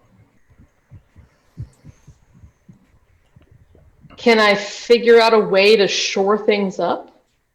Yeah, you probably can. There's, you have materials to use. You could attempt to, make it safer to excavate. I would like to do so. All right. So I'm going to have my unseen servant tie my rope around whatever it can get to of the creature with the carapace, so that we can drag it out without being in the collapse zone. All right, go ahead and give me a perception check. So while Delbert is doing this, Jennabank is going to be like looking high and low, like, well, if I do this and if I do that, and then she'll just see things start moving and go, oh yeah, that's probably easier. All right, I think this is just a straight intelligence check. Delbert, what you see is that the carapace thing's wedged enough in there that you probably it looks like there might be a couple legs sticking out of it. You would probably just rip the legs off. You don't think you could get all of it off. There's too much pressure on it, if that makes sense. Okay. Right, so there's a couple legs sticking up here. You could tie the leg around it, but you'd probably just rip the leg off. You wouldn't pull the body out. Okay. Jen, is Jenna Bink talking to anyone about what her plans are? She's probably talking to herself enough that people understand what she's going to do. But aren't listening. Well, I mean, you aren't listening. Penny might be. Idris might be. It's unlikely. But she's not poking anyone and saying, this is what I'm planning, because no. Penny, go ahead and make an insight check.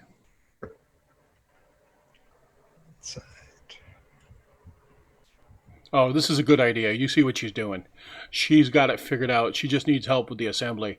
I mean, she's got it conceptually. You've got the technical skills to be able to frame this up so you guys can get it out without it falling on you and the DM getting to roll a bunch of D6. So. All right. I will attempt to help her with the technical aspect. All right. You guys have enough material to, sort of put this up. Who would like to make the intelligence check, and who would like to make just one intelligence check? Who would like to make the intelligence check with advantage? I'm guessing I should. Sure thing. Just straight intelligence, huh? Yep. God damn it. Would you like to use a hero point? I would like to use an inspiration, because I don't have any hero points left. Oh, would you like to use an inspiration? I would like to use an inspiration. Hold it. You can't give yourself advantage on advantage, can you? No. No, you already had advantage. So, But look at the beautiful number. Jedabink, make a deck save. Penny, make a deck save. Oh, Jenna. I I will use inspiration to reroll Penny is a halfling. How good are thieves without hands? I'm just curious. that. I Penny will is a halfling and therefore automatically rerolls once. Yes, No. you got lucky. You do have lucky. Go ahead and roll. Oh, I do? Okay. All Yeah, right. you and I talked about it, and you were like, "Hey, I should have it." I'm like, "All right, cool." All right. Well, I will use advantage on my lucky reroll. That makes My sense to me. inspiration. Yeah. There we go. Hey. That looks better. So the two of you land in a heap in that pool of water backwards, and you're going to take half damage from this. All right, so you each take 5 points of damage. The DM will adjust.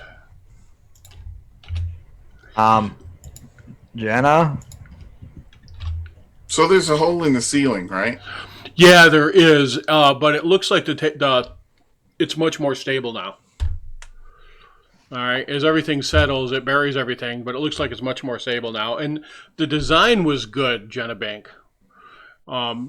It looks like it was an execution putting it together, so you don't think it was a design problem. You think it was a problem in the field with execution. And Penny, this was clearly a poor design. Yeah, Penny? Clearly, Jenna, you did it again. You did things that caused me pain.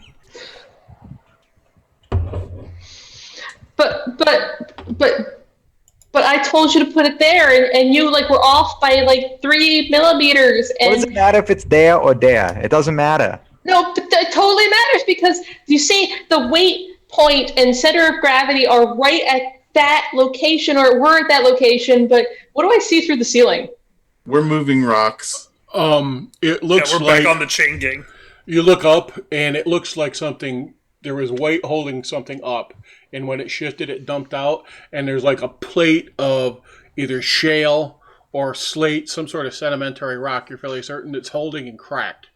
But there was a shift, and it's holding that plate of rock up there, but damn. All right, if it could go, and when it goes, it's going to dump whatever's on top of it. You can see that there's cracks out along the ceiling in either direction. So I would like to point out that I am all about arcane science. Arcane science is not necessarily arcane engineering or arcane architecture, and so I am not an expert in either of these things. Oh, I'm sorry. Just I saying. thought just with your parents building that fountain over at Delbert's that it would have been passed down through your lineage. But I guess greatness skips a generation or something. That was a sick burn. I thought we were starting to be friends, Penny. I guess I'm yeah. So, No, we're still friends. Heave ho! Heave ho! So Quickfoot's hanging out on Delbert's shoulder, all right? And he's eating a sunflower seed, and he hands Delbert one. And he just keeps chewing, and he's like, "Oh my God, this is awesome! This is better than watching your mom and dad fight." Wait, they don't fight. Oh, that was not fighting. Delbert, Quickfoot looks around the shoulder at you, kind of like, "Okay, they don't fight." All right. What are we doing, folks?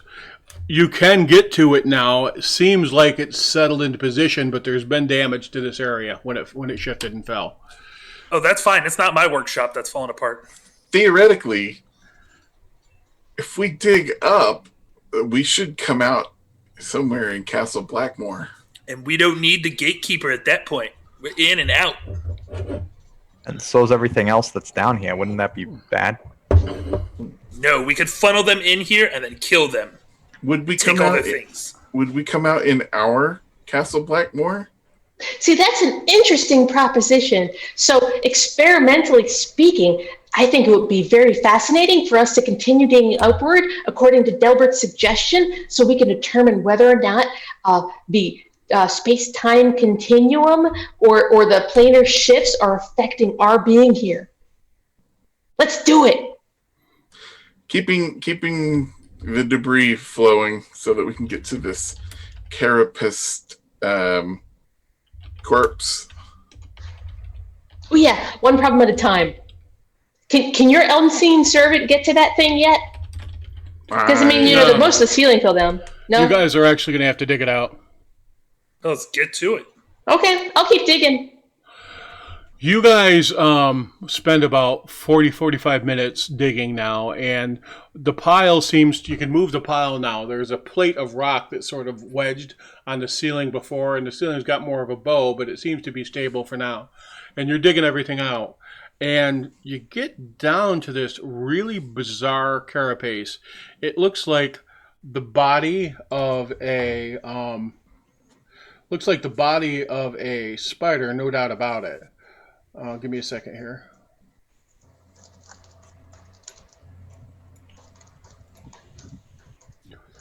But the upper torso, it's almost like a centaur the way it's built. The upper torso is a little bizarre. Okay. All right. It seems to have vestigial long membranous wings. And go ahead and give me Arcana checks if you're trained in it. This requires train.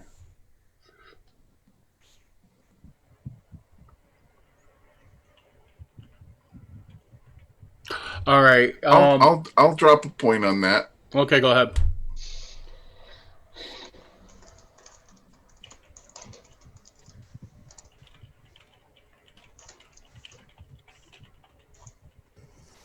Okay.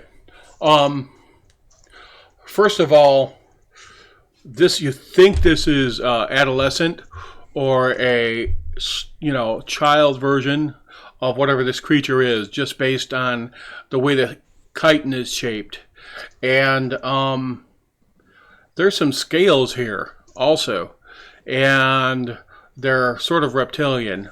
And the face and the head, although it's really damaged and been crushed, looks like it's got eyes like a spider would, and it's got a hinged jaw kind of like a spider would, but the mouth itself opens up with teeth underneath it, and it's completely dehydrated. There's no meat left on it, but it's the oddest thing you've ever seen. It's like a centaur, and it's an adolescent. You're pretty certain, just based on what you've seen from the insects you guys have encountered here, because its chitin isn't as thick or as dense as it should be, but based on its size. But it's got a traditional spider body and a torso that comes up with a head that's got like spider eyes on it and a jaw. And as you're looking at it, there's these little vestigial kind of wings that have been crushed and deformed and twisted and broken, and they're fairly long. But they almost look like bat wings almost, and there's 4 of them. So kind of like that insect pattern, but they're kind of bat wings. And it's been crushed. So, Penny, if I could make the suggestion that after all the effort that we went through to make sure we got this thing out, you might want to figure out how you kill these things, because I'm guessing there's more of them somewhere. Just guessing. Well, can you use your arcane science to maybe figure out where a weak spot is? I can try. Tad, can I try? Tell me exactly what you're trying to figure out. I am trying to look at this carapace and determine where the points where Penny could plant an arrow and do the most damage. All right, go ahead. Investigation or arcane science? I would say this is more of a nature roll or a medicine roll. And you're going to make it with disadvantage because it's a corpse. So much disappointment. All right, nature it is then. So, it kind of looks like a spider. So you're thinking any of the traditional soft points should work, right? So throat's going to be vulnerable. Eyes are going to be vulnerable. But you guys know a little bit about it from examining the corpse, but you're going to need a live specimen. It does have some scales on it. I mean, it's kind of weird in that it's a spider, but there's something else going on here. You're not totally certain what. Did you check to see if it had one of those little symbol thingies that you've been finding on everything? Oh, wow, Penny, you're an excellent laboratory assistant. I will look for one of those.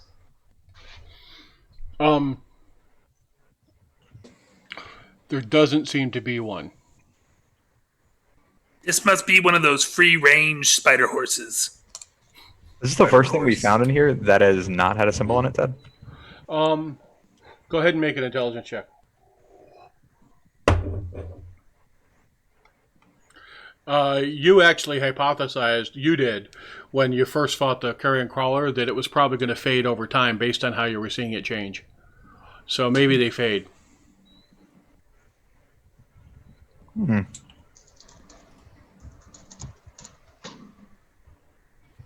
I've been around all these nerds too much, all this science.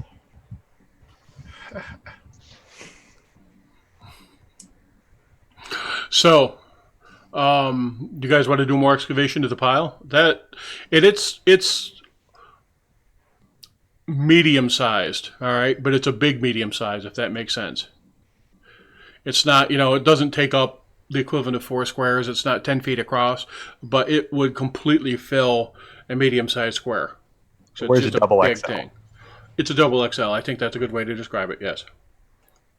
Well, yeah, let's finish moving these rocks. Can't have a workshop with rocks in it. All right. Well, absolutely you can, but they have to be properly categorized and identified. Look, I'm not looking to work here at Fraggle Rock. I'm minding my life away in the crystal mines. Look, the trash heap has spoken. Something we realized is that there was a door into this room that we all completely missed. But we didn't miss it. We were just waiting to see if you noticed it. Everybody give me all their D6. To kill PJ. All right, PJ, make a save versus pissing the DM off. DC 64. Boom. Totally going to nail this with a 20. Watch it.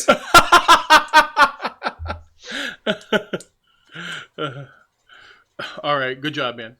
It's half of the number and zeros are free. So, all right. Good There deal. could be a door beyond that door. All right, folks. What would you like to do? Well, you said there's a door now. I think we have to search the door and go through the door. Go for it.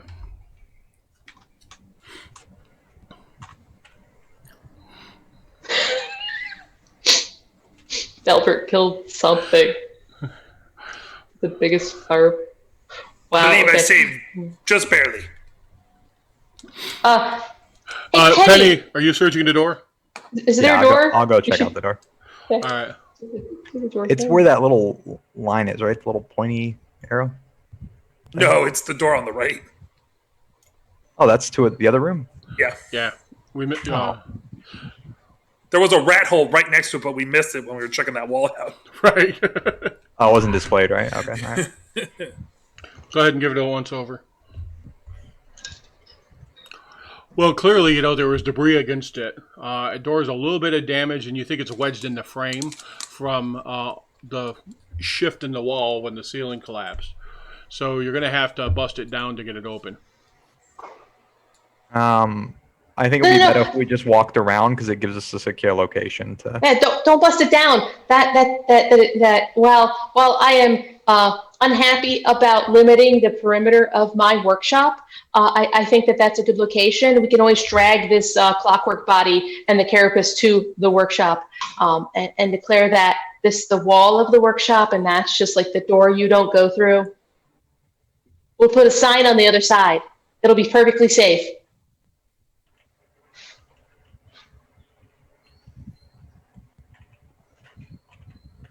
All right, what's the plan, folks? I'm going to start dragging the bodies from here down through the southern door into my workshop. All right, so you're going to take the remains of the clockwork, watchman, and also whatever the spider horse thingy is. Correct. All right. You guys get that into that room without any difficulty or problems. What would you like to do? Well, I think Delbert wanted to take a nighty-night, so now might be a good time after we've secured the area. All I'm going to right. sleepy sleep. It's long rest time then, is it? I believe so. All right. Are we going to have a watch rotation here? Yes. That would be a All right. One did I get? Let's see. Going to use the same thing. I think we worked through a watch rotation before. Let me go check. We have not worked through a formal watch location at this point. What would we like to do? I'll go first. I'll go last. I'll take a middle All watch. right. That's fine. One of them. All right. You've got, let's see. I'll delegate. Quickfoot can take my watch. Outstanding. Wow, Quickfoot just getting thrown under the bus. Right? I didn't think Delbert was that kind of noble, but I guess he is. You can all see the repression inherent in the system now. So that's how those Galens operate. All right. Okay. One day they're giving you free silverware, the other day they're making you watch them while they sleep.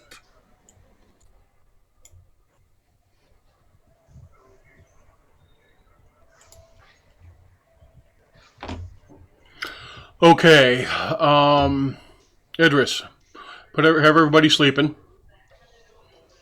And those beds are fine. The linen's a little bit old, but they're comfortable enough.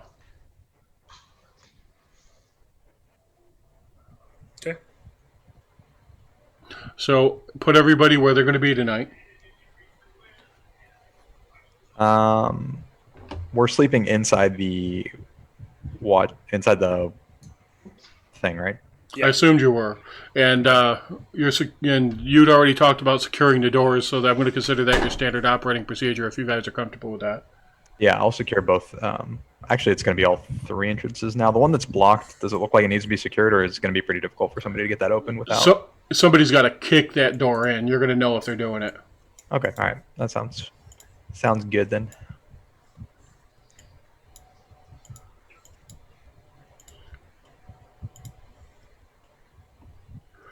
All right. So in addition to our I should ask because it is only proper for my out of character persona. Did we make third level yet? Do we sleep and become third? You're at 899 experience, Jen. I don't know. Let's see. Let me see. Seriously, let me take a look at it. We're about to learn about fun with fractions. You guys are at 765 out of 900 right now. All right. I have not given you credit for the critter you just fought, so let me do that and see what happens.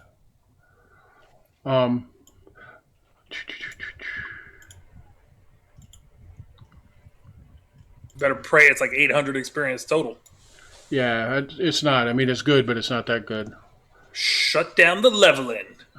Man. Well, did we ever get the experience for the? Yes. Yep. At the beginning, he dumped it right after he said it. Oh, okay. All right. Yeah. I provided it when the whining occurred. I mean, when you mentioned it. The winos. All right, so let's award. Just short. Just short. Don't worry, I'll help. Discretionary role-playing experience. Oh, Wait, mine says 940. Yeah. All right, when you wake up, you'll level in. Yeah. As soon as Genevieve wakes up, I know what she's doing.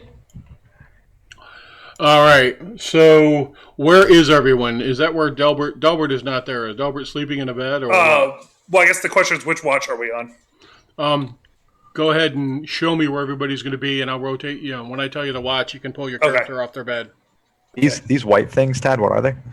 Which white? Oh, those are pillars going up into the sea, and they're pillars. They're not like the scary bone, pillars that the critters came out of. These are pillars, structural supports.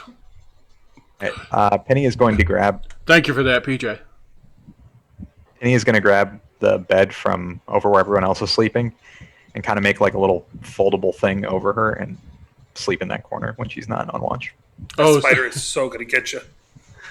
All right. That spider's my only friend right now. So, okay. Idris, you're on watch. Always doing the dirty work. All right, give me a perception check. Actually, what's your passive? Terrible. 12. Y'all are going to get murdered in your sleep while I watch. All right, give me a perception check. Okay. You were hanging out by that door, and all of a sudden you hear clang, clang, clang, clang, clang, clang, clang, clang, clang, clang, clang, clang, coming from down here. Sounds like something's stomping along the hallway there. Go ahead and give me an int check too.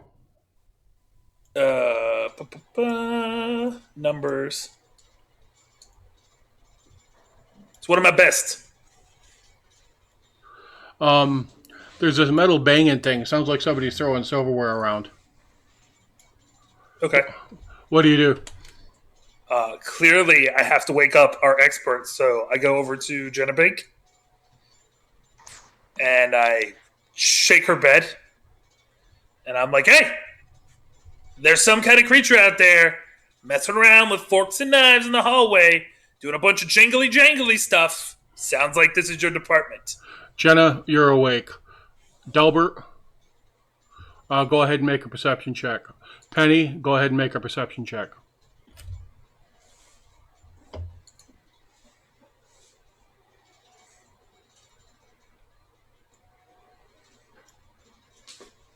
That was my bad, Ted. I missed the tower. No problem.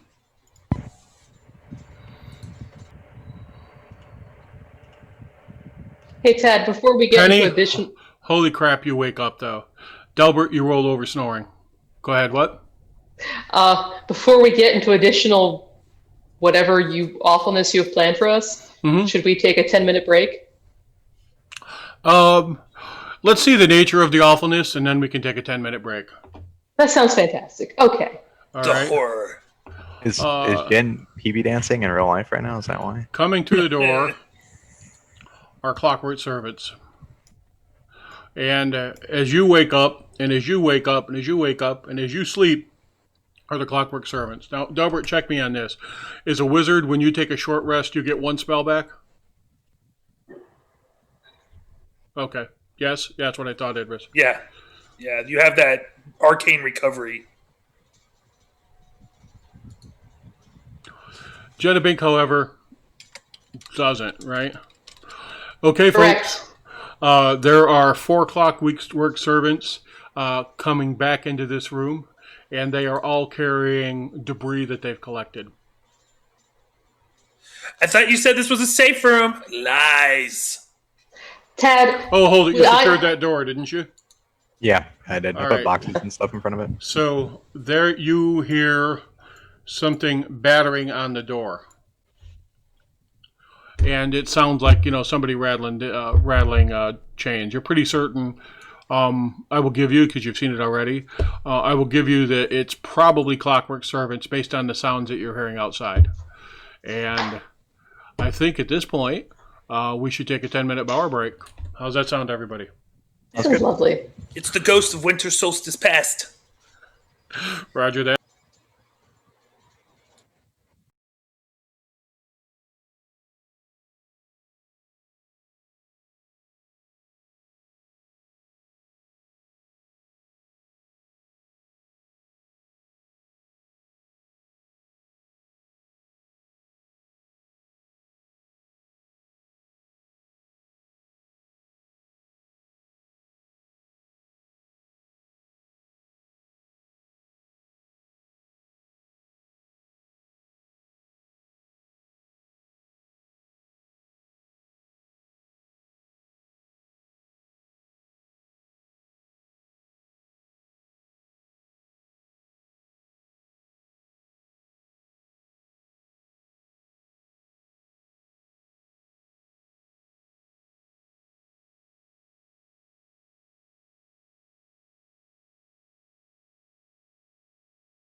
Hey, we are back. And when we were last here, our players had been woken from an attempt to get a long rest and sleep by the sound of what they believe is clockwork servants trying to batter down the door here to the south. And what I'm going to do at this point, let's see. Delber's still sleeping. Idris was on watch. Jenna Bink has woken up, and Penny woke up because she heard the sound of folks battering through the door. So what I am going to do is I'm going to roll initiative for my critters, and you guys go ahead and roll initiative for y'all.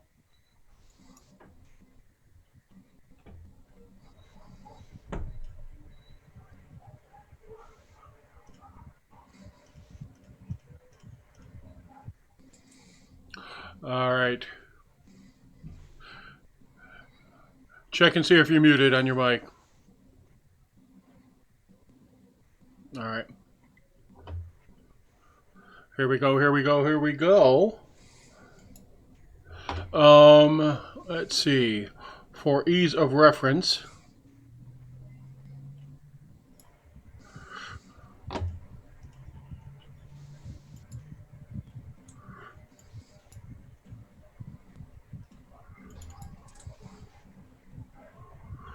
all right. Door comes blasting open, and that guy steps through it. Powering off. Powering on. All right. Charging battery. Mic off. All right, folks. I believe Jenna Bink is up. What you want to do, Jen? So I've been studying these things for a while between the guy I found in the pile and all the guys otherwise. Do I have an indication of how to make myself their master? You would have to break them down, reassemble them, and program them within the parameters of your current set of abilities. So in other words, I need to beat the crap out of them first.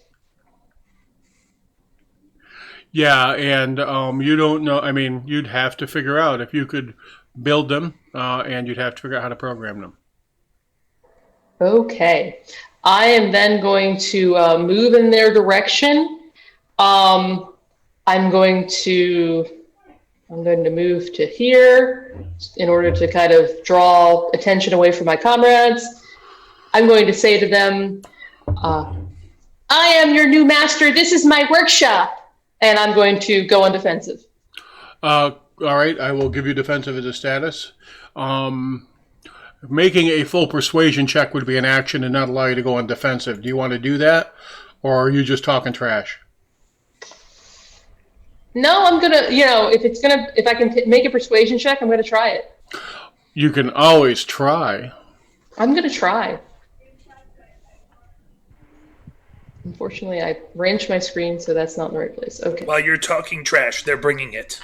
That's fine, but I feel like I should give my clockwork friends a chance to understand that I am the new master. Kind and benevolent overlord. Exactly. All right. Okay. Good I'm standing there and I'm ready to take damage, dodge hits. All right. I'm not going to let you do dodge because you took an action to make a persuasion check. All right. I meant dodge in the general sense, not in the mechanic sense. All right. Very good. Delbert, could you give me a perception check? Sure. Give you a +2 on this one.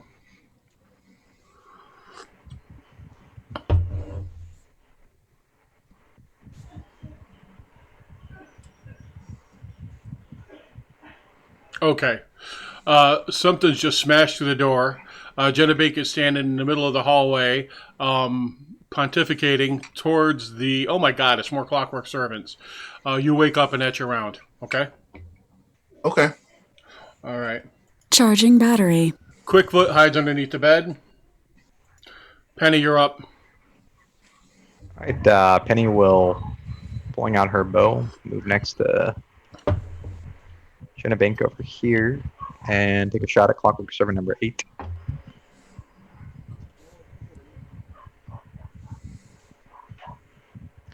And he has not acted yet, correct? In combat? He did. He just kicked the door in. Oh. You can shoot at 9 behind him, but 9 behind him will have cover, and 10 would have like -5 cover. You know what? I will shoot at number 9 behind him because I have better pew pew numbers. All right, you hit. All right.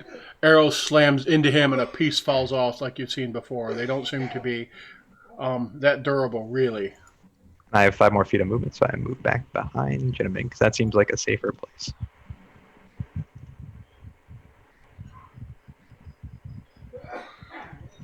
All right, it moves to there and can't move any farther and does not make an attack. Idris. I'm going to move up and, well, I'm going to bonus action and throw out my Hexblade's Curse on it. Move up and I will swing. This one goes here. This one goes here. All right. And I'm using this. There we go. And I just take a big old whiff. All right. It actually sees you coming and it holds up its hand and it slaps the blade away and your hand kicks away and you get in position to come back in on it.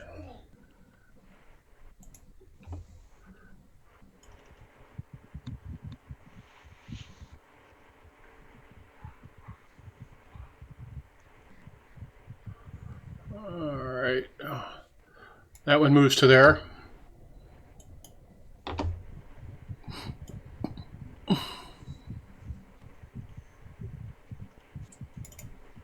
That one moves to there. Top of the order.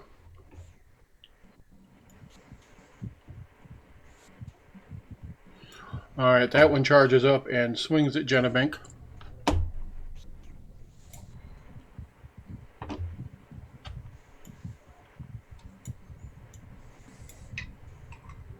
And hits. Punching you, Jen. Bang. Hits you right in the side of the head. Just comes forward and pow. All right, Jenabink, you're up. I don't think they recognize your leadership.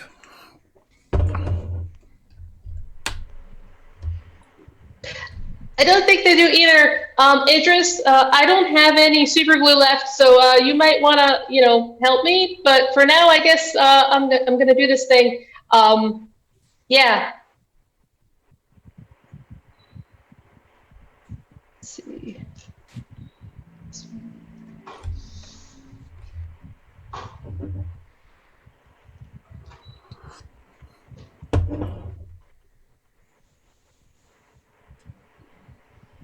I'm going to use inspiration.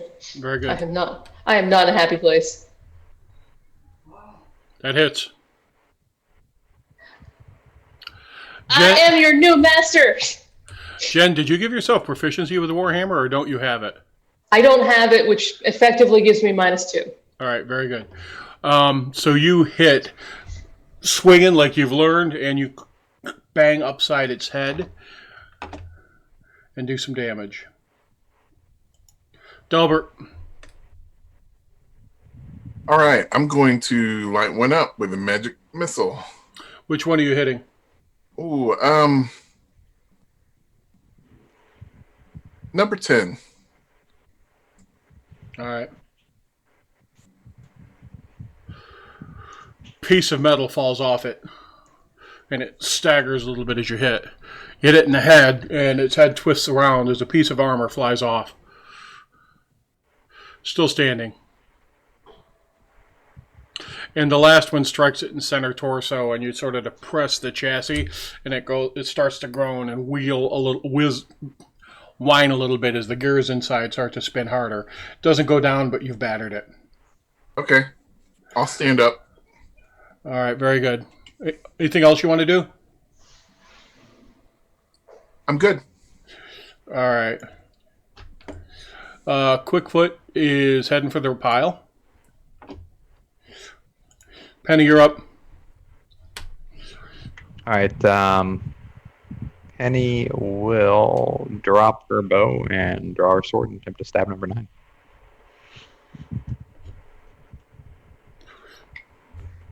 I'm going to use a hero point there, actually. Go for it. Why not? See what happens. Probably still not going to hit. You missed by 1. Okay. Sorry, man. You can't use 2 hero points. So, all right.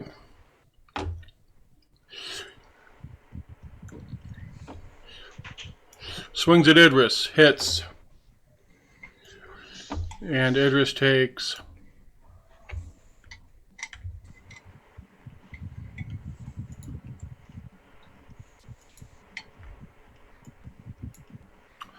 Three points of damage. Idris, you're up. I'm offended that he damaged me. Yeah, it makes it specifically nasty as he just punches you. There's not a lot of art to it. He just like hits you in the shoulder, bang. Yeah, so I'm going to take my sword. I'm going to jam it right up in there in his gears. Looks like you may. That is a critical because the hex is up. You were telling me about this under the plus minus for the critical. What you Damage. do is, I think you hold down control, and I think you'll get your crit. Yep. This was for what is this? Clockwork Servant. There he is. 10, right? Nice. Boosh. All right. And He hits you, and you come back around straight down, and the sword goes right through his shoulder to the side and shears him in half as you spin around. And as he dies, I'm like, I have the power, and I heal. Ooh, nerd crack. That's right. All right, he goes down. And I will step up. Oh, go ahead. I'm sorry. Yep, and that's it for me. Plug in a hole. Yep. Clockwork Servant 2 is going to swing at Jenna Bink.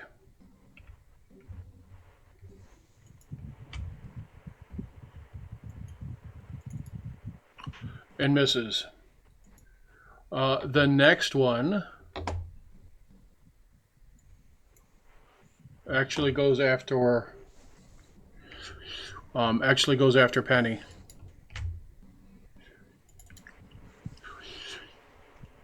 Penny is missed, dodges underneath it. Servant 8 will continue to attack Jenna Bank. And hit. Jenna Bink goes down. Her guards were low. She didn't come to fight. She does make a death save, by the way. Do you guys want me to turn that off so you can make your own, or are you okay with this? I'm okay with it. All right, good enough. It I'm speeds fine things with up. Yeah, it speeds things up. Delbert, you up. You just saw Jenna go down. Okay.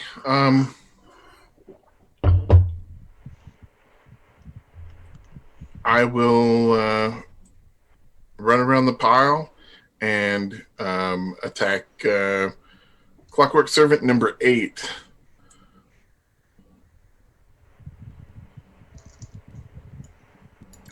You go into there and stabbing him with your dagger? I am. Oh, look at that. Delbert comes whipping in with his dagger and takes a chunk out of it. Quickfoot is hitting. Penny, you're up. All right. I'm going to attempt to swing at the same one in front of him. Ooh. Ooh, damn, twice. Bang.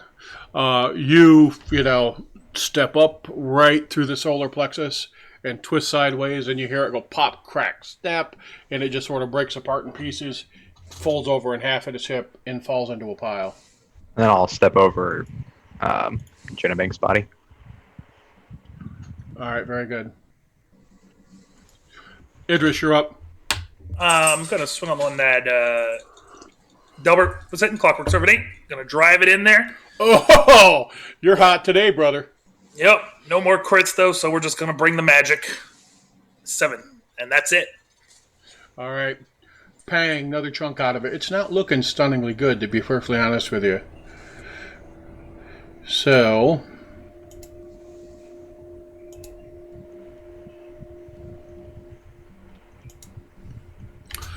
All right. All right. You just got lucky, Delbert. It's still going after. It's going to go after Idris. Okay. Oh, there's some back for you, brother. Your mechanical hands are weak. 12 points. So you trash its buddy, and it grabs hold of the side of your head and smashes it against its knee. It just bang and lets go of you. You've got bruising and blood running down the side of your face. A little bit of a dimple in your helmet. Top of the order. Clockwork Servant 8. Oops, that would have been this one moving up. My mistake. All right, and this one actually is going after Delbert.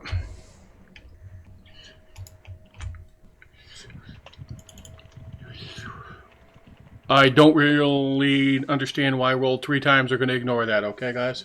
Multi-attack, multi-attack, That's multi-attack. right. Attacks everybody. Oh, I still had more people targeted. My mistake. Let me clear them all. And let me target on Delbert.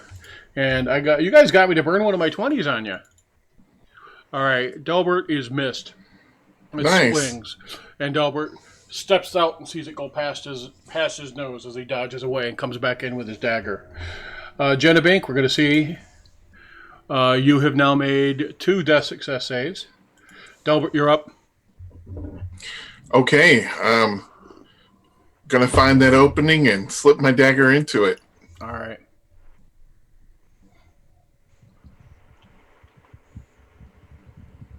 Not nearly as pretty. Delbert's pretty gangster, though. Delbert's coming in with the dagger down, bobbing and weaving. He, strikes at its arms. He stabs it in the face. I mean, he's pretty gangster. He's got some good knife fight training. He's like Roberto from Futurama. Yeah, yeah. Quickfoot is still hidden. Penny, you're up. All right, I will attempt to stab this guy. Clockwork Servant number 8. Attempt to shank him, since that's what everybody else seems to be doing. You hit.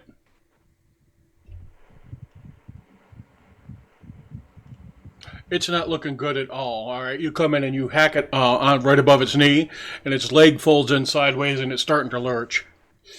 All right, Idris, you're up. You do anything else, Penny, or no? You really can't, right? I'm done. Yeah. I swing at the one who's damaged, and I yell, "This is for hitting me in the face!" Even though I know it was the other one. That's okay. Thank you. Bang! It goes down. And I'm going to move. Oh, man. People killing people.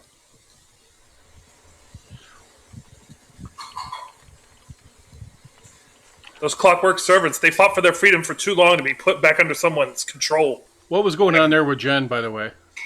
That was called trying to hit my Windows taskbar and missing and hitting a different okay. button. Sorry. Not a problem.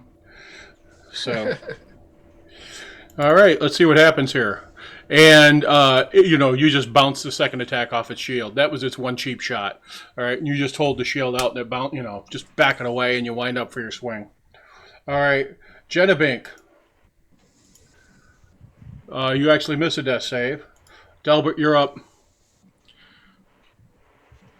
I'm going to run up and administer a potion of healing to Jenabink. Very good. Go ahead. It is 2d4 plus 2, correct? It is. All right, I'm going to just do that here. Yeah, I can't get to the... 8 points of damage for Jenabink. Jen, you are conscious with 8 hit points, which is better than what you started the fight with. It's true. Because I thought I could, get 8 hours of sleep. Because I thought Petty had secured doors. Just saying. I did secure the doors. They lasted around. I kicked the frickin' doors in with like a 19. It was ridiculous. It walked up and just booted it. I don't like what they did with your face. So, all right. Quickfoot says, "You're awesome, boss. Go get in there." Penny, you're up. All right, I will attempt to do some stabby thing on this last guy that's left. Respect for stabby. Ooh, You more stabby. Oh, good stabby. And Maxi. All right. See it swing, at Idris, and you twist to the side, go up through its armpit, wrench sideways, gears and wire just sort of spurt out of it as its arm falls. I'll displace now that she's back awake. Idris. I'm going to come cutting across it, a nice little spin. Can't get too fancy though. Screw it. Sorry. Let's throw that inspiration and redo that. It holds up both its hands and bounces the sword away. It sort of sees you come in and goes bonk like that and turns to swing. Yeah, that's all part of the maneuver, because as I come back around the sword with that inspiration, I'm going to take the reroll. And it bashes you. For 6. Whoa. Let's time travel back a little. All right. That inspiration went off, throwing that roll back at him. Let's see if he gets that roll. He does not. Let's roll back some damage on the Idris Regan here. All right, no problem at all. I'm like those anime characters where they're like, oh, you missed. And you're like, did I? Oh. I was so eager to hit you, that's all. Yeah, man. This sword is like a DeLorean of magic. DeLorean. 85 miles per hour. All right, very cool. Yeah, so you freaking carve it up, brother. And it goes down in pieces. And Jedabink, you cough up a little blood, roll over on your side, and you're feeling better. And there are shattered pieces of clockwork all around you. I crawl to the nearest one and start looking at it. Where's your arcane science god now? All right, so your intention here is to try and figure out how to make these things, right? And control them if I find any more that are still errant. All right. I'm like, hey, are you okay? I guess so. That's not immediately apparent to you at this time. Okay, well then I'm going to categorize them into parts so I have extra parts to build new things. All right. So, oh my goodness, some experience points.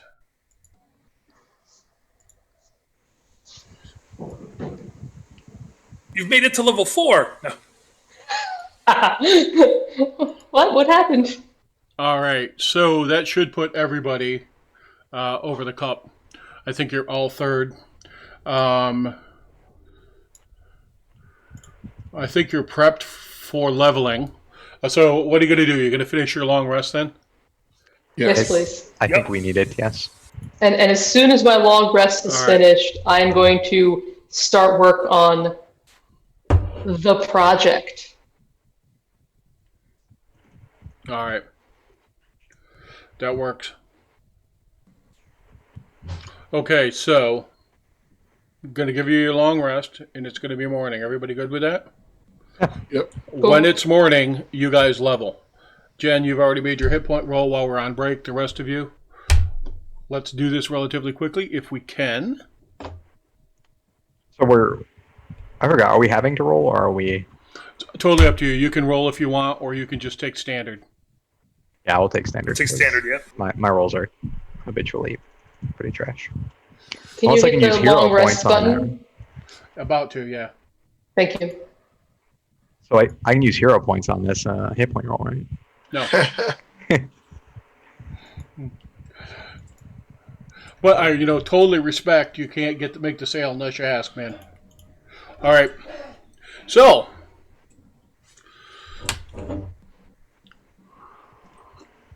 you guys wake up. You had a long rest. Nothing else disturbs you for the night. I made an assumption there for you that you resecured the door, Penny. Of course, you would do that. All right. Yeah.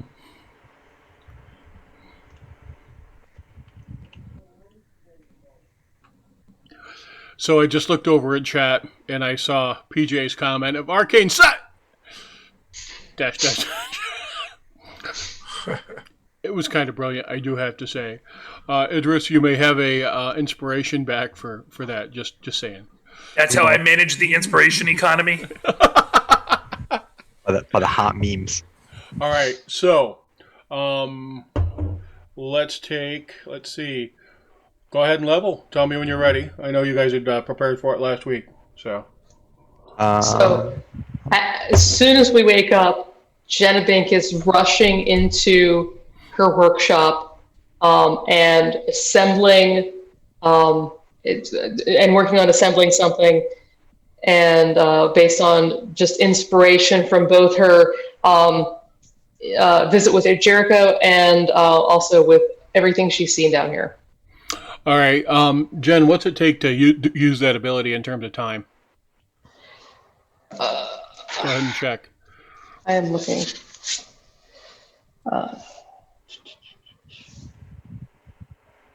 At the end of a long rest, I create a new thing. Okay, so you just pop out at the end of this long rest. You're leveling. You're like, ooh, and you go running. Well, and so it says I have to have smith's tools, but also at 3rd level, I get the ability to make whatever tools I need. So yeah, it's a wash. There are actually smith's tools here. Fantastic. So yes, at the end of a long rest, I basically go, like I said, I go into my workshop, I make the thing. Okay. And everyone wakes up and there is a mechanical cat. All right, that works. Do you need a mechanical cat counter? I would like one, yes. I have I just loaded my character sheet for her. Her name is Catapult. Thank you, Ted.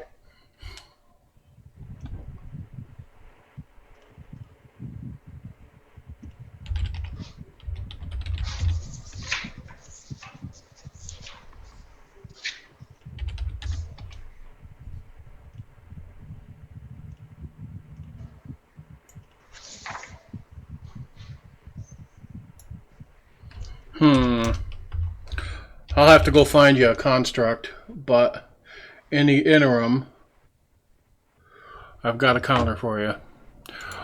Or we can just use your...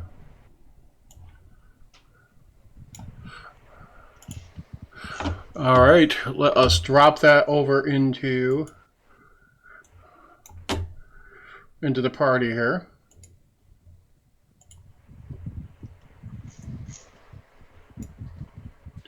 Okay, something we're going to have to do. I'm not going to put it on the party sheet, so we won't have to worry about XP for now.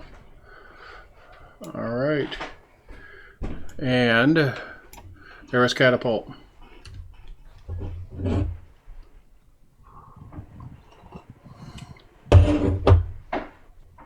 I'm also going to switch up my infusions for now. All right, very good. Done.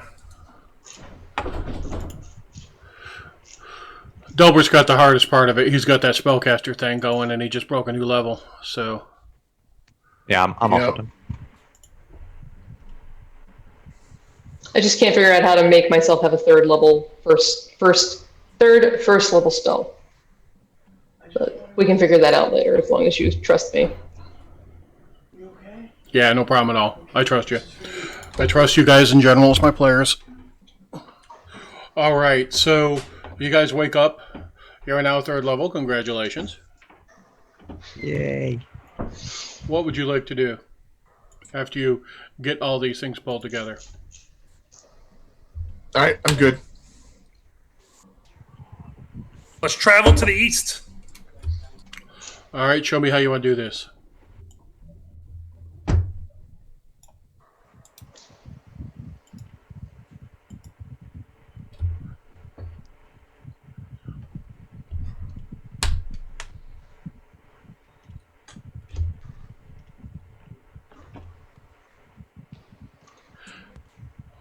All right.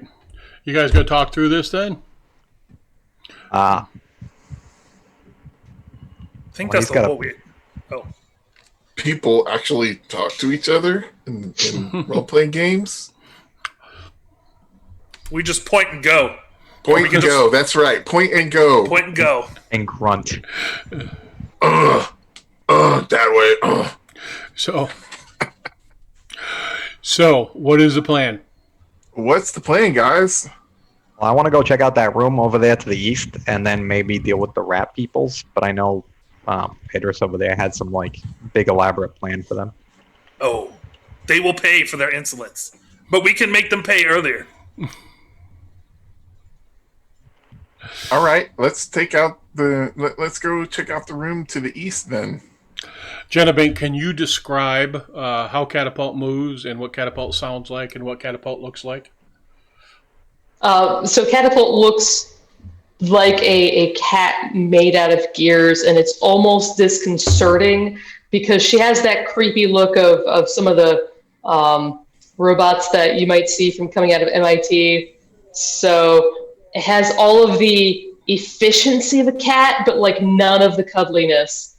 And she makes very little noise. Like there's some worrying, but for the most part, she's pretty darn quiet. And she's always looking everywhere. She's like a bird in that you can't see her move from one position to another. She'll just suddenly be in a new position, looking at a new direction.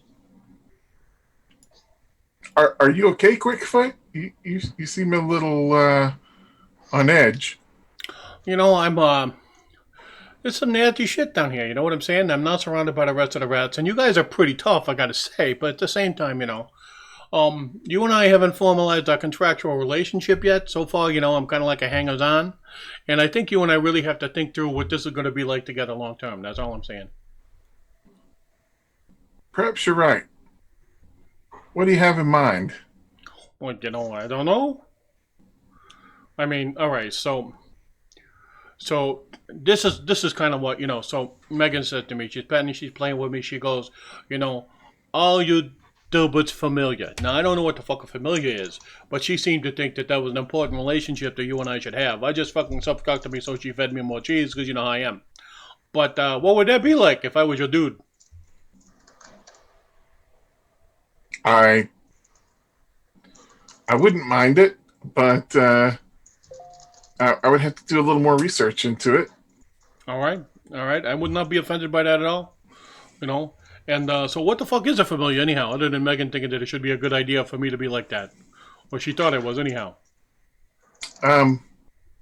We would share a mental link. You would help me with my research and things like that. Would there be lady rats? There could be lady rats. All right. Would I still be able to hang? I'd be able to hang on Galen Manor and, like, you know, keep chowing down on all the good stuff, right? Absolutely. All right. Now, this is important to me. If anybody kicks my ass, what do you do? Well, I try and prevent that from happening. That's outstanding. And do you, like, pull your fingers at them and those glowy things come out and blow holes in them like you did those tin cans there? Yeah, pretty much. Outstanding. All right, well, you know, let's just work on that right now. I'm going to hop up on your shoulder if that's cool. All right. And, you know, we'll go do what we got to do. Now, here's the thing, right? So, you guys, and I'm just going to be straight with you here, right? Because we got a relationship. You guys walked in and you kind of kicked the Rat Queen's ass, right? Now, she may have got eaten and maybe a new Rat King. That shit happens all the time, right? But I imagine the guys downstairs are like, oh my God, we need increased security. So there's probably going to be more shit in there than there was before. Because, you know, nobody just, you know, when you come in and you kick somebody's ass, they just don't hang out. They always pull more stuff at you. You know what I'm saying? True, but to be fair, that's been months ago. Well, I don't even know how long it's been now. That's true. You're absolutely right. You're so goddamn smart. You know what I'm saying? I try. All right, well, you know, I'm basically paranoid. I'm worried all the time. I think that's a good trait. It's something I share with Penny. I mean, it makes sense to me. So. Well, you've been pulling your weight so far. So. Yeah, I found the rat hole. Yeah. Let's go take a look at this door. He's real light, by the way. Where are you going, folks? Show me on the map. We're going through the workshop. That door. All right. That door you can open from this side. I think you guys found a key for it when you were digging through everything. If not, you found a key for it. And Okay. you're gonna open that door? Yes. All right. I am going to remove Quickfoot from the board because Quickfoot is riding right now on Dalbert anyhow, so. Fair enough. So he's your master blaster.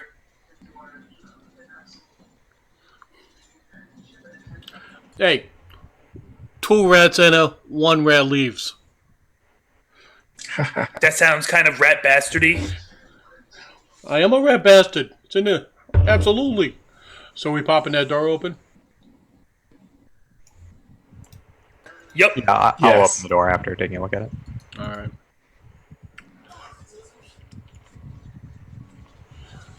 All right, and I'm going to assume that we have cast Unseen Servant as a ritual, and the Unseen Servant is carrying the lantern again, correct? Absolutely. That's a go-to. Did you guys rearm all your hero points when you leveled? Yep.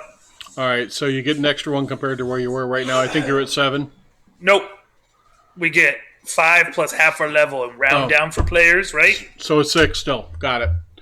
All right, so you can see down the length of this hallway. What would you like to do? Why don't you guys stay back and don't shine that light down? I'm gonna go take a look real quick. Yeah, the light is for people who haven't practiced with their eyes enough. All right. I'll move down stealthily instead. The hallway. And that's about all you can see with the shadowy light. I've got 60 feet of dark vision now. Oh, you leveled now? That's right. Yeah. Okay.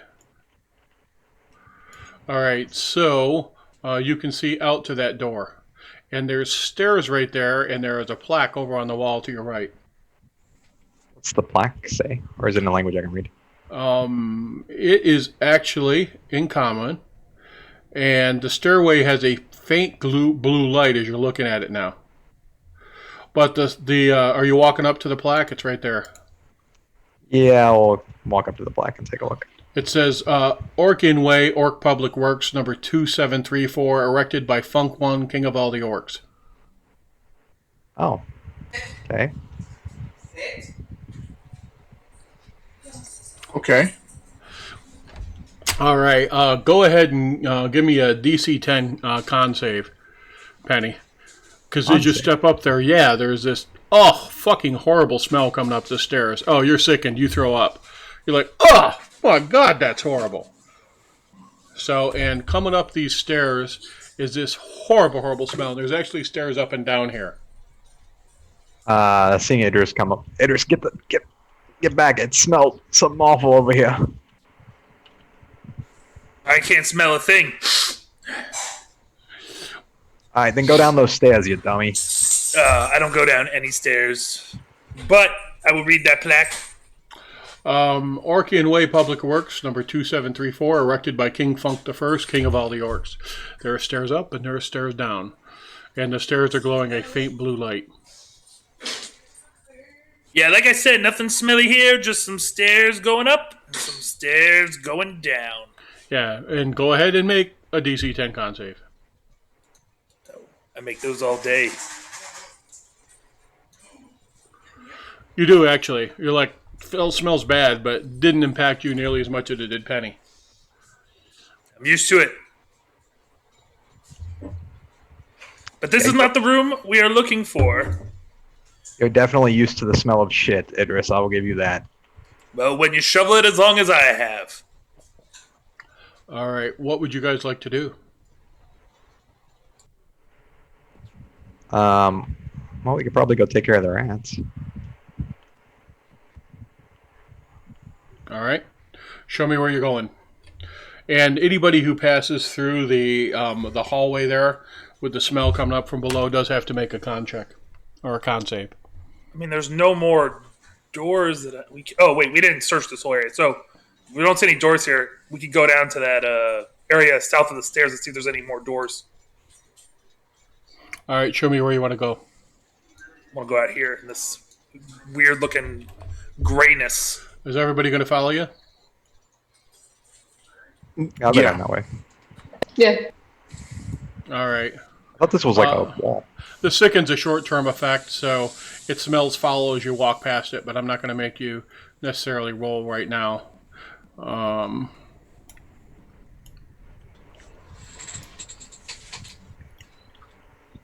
Yeah, and so you're aware, Ted. I don't know if you saw it. I have 120-foot dark vision, so...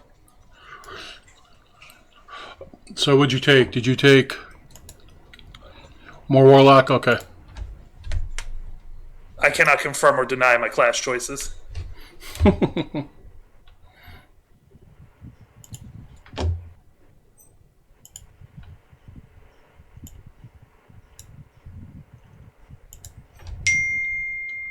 All right.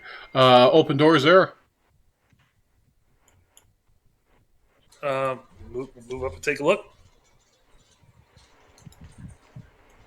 All right. There is a statue in there, and the floor is changed. And in the back, yeah, and there's a door over there that's open, and there's an archway running north from here.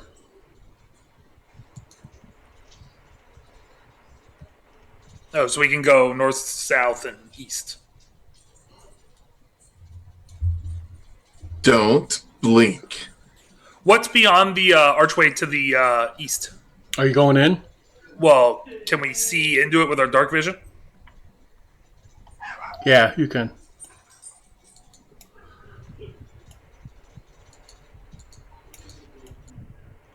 Bro, just stepping up into every room, yo.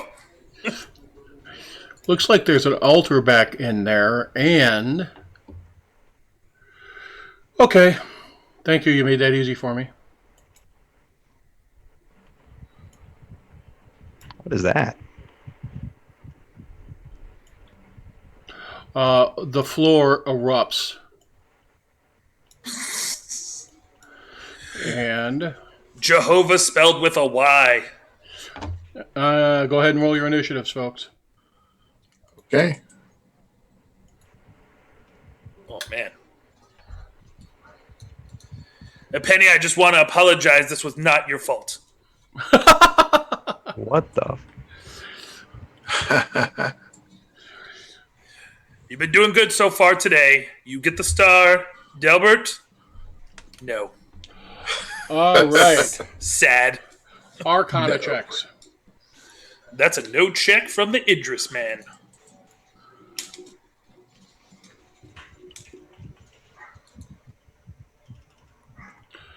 Delbert, this is a swarm of tiny monstrosities.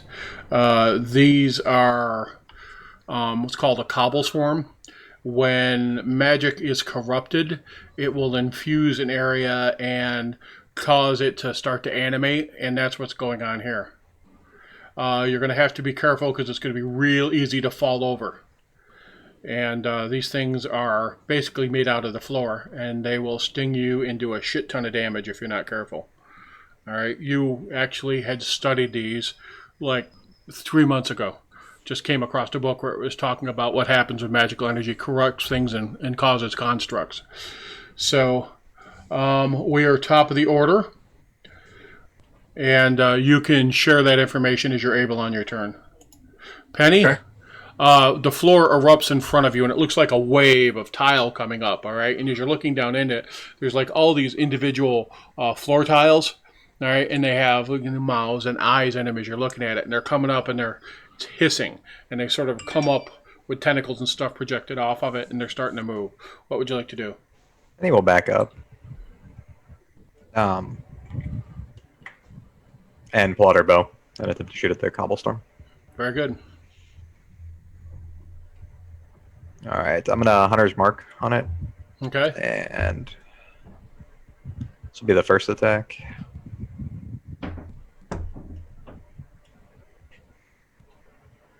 This will be the bonus attack. Ooh, they're resisting. Hang on a sec. 2, I can't see where combat's going down on the screen. You're gonna want to scroll down with the combat. I can't see it on the screen. Oh, you can't? Oh, all right. Very good. James was like, hey, you got to move the map. We can't see it. All right, there we go. Sorry, folks. All right. Wait, continue.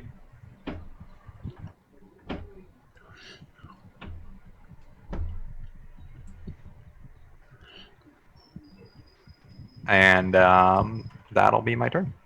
All right. You are surprised, Penny. You line up arrows on it and you pump them into it. And, I mean, it should be dead, but it's not. It's definitely you've done damage to the big pile, but it's more vigorous than you would have expected it to be based on how hard you just hit it. All you guys now. Idris.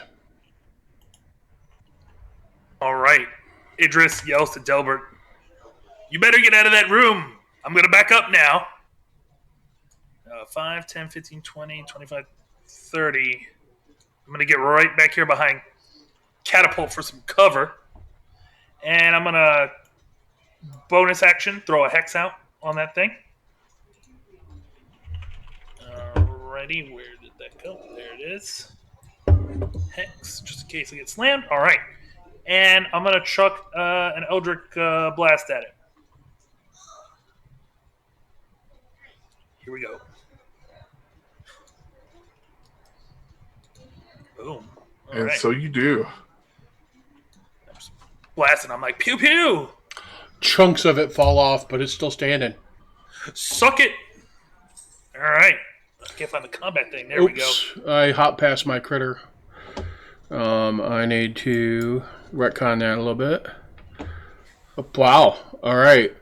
It rolls out after Penny.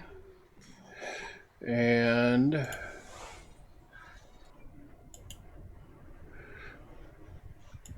alright, first thing, Penny. You don't fall over.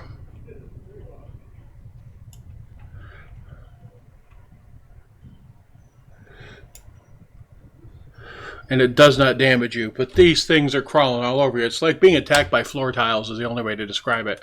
And they are, biting and jabbing at you, and you can see they've got these little points on their claws, and they're digging them into you. And that seems to be how they attack, and they try and chew at you too. All right, Delbert, you're up. All right, I am going to roll back out of the room. Get to the party.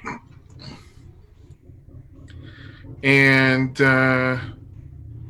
yeah, let's light this thing up. Magic missiles. This is the only time when shooting magic missiles at the floor is acceptable. That's right. Oh, why'd that go applied to Penny? Oh, because they're Cobble Swarm. So can we... Here, I'll do it. All right. Take the damage off. Self-heal. All right, so slams into you. Okay. Okay. Penny takes some, it takes some. I thought it was a magic missile, right? Yeah. What? So why am I taking? Oh, it's force damage, so it's not going to transfer, right? All right, you're good. I mean, it's your game. You can transfer damage however you want. Yeah, that's force damage. You're good. All right. Go for it. Delbert, anything else you're going to do? You got any additional move you want to do? I think I'm good. All right. Quickfoot does nothing. Jettabink. Jenabink is going to roll around it and try to hit it with her warhammer. Okay.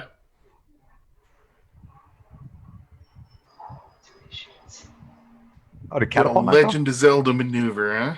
Catapult got skipped. It only kills mice.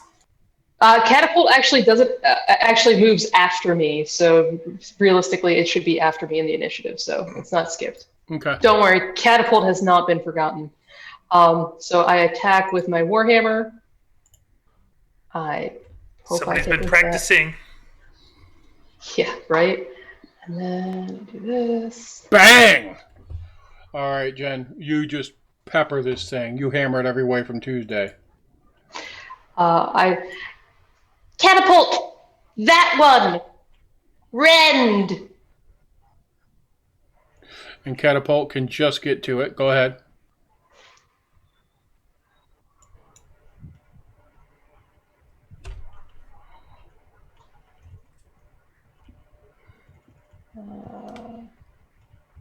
Oh man, I thought I programmed that. Crap.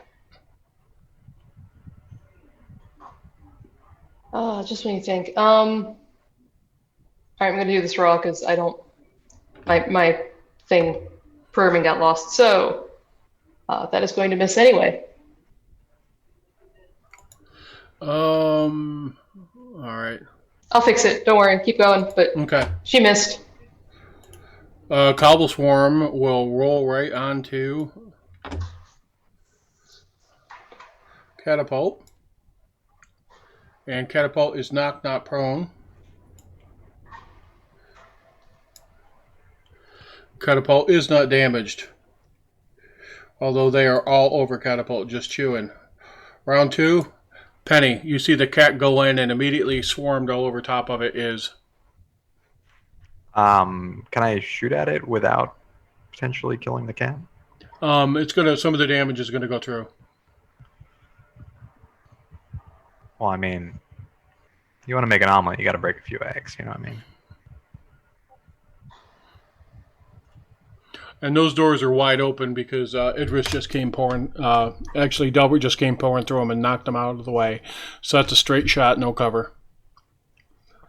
I will take the shot then. Bonus action, I'll move my hunter's mark to the cobblestone. Hits. All right. 3.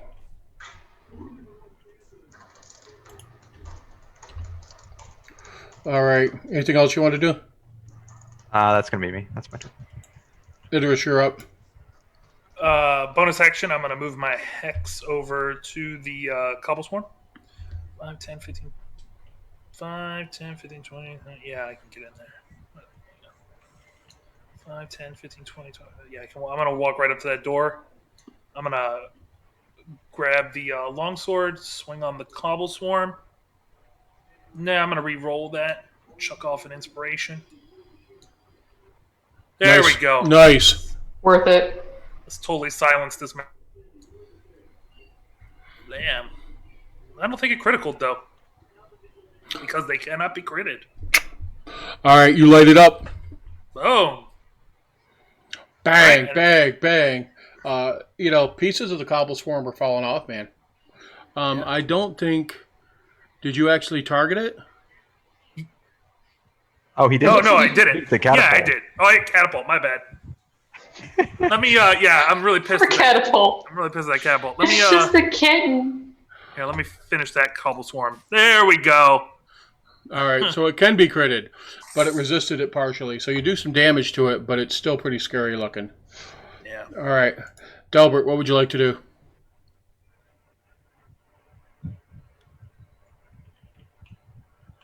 Toll the Dead will not transfer through, by the way. Just as an FYI.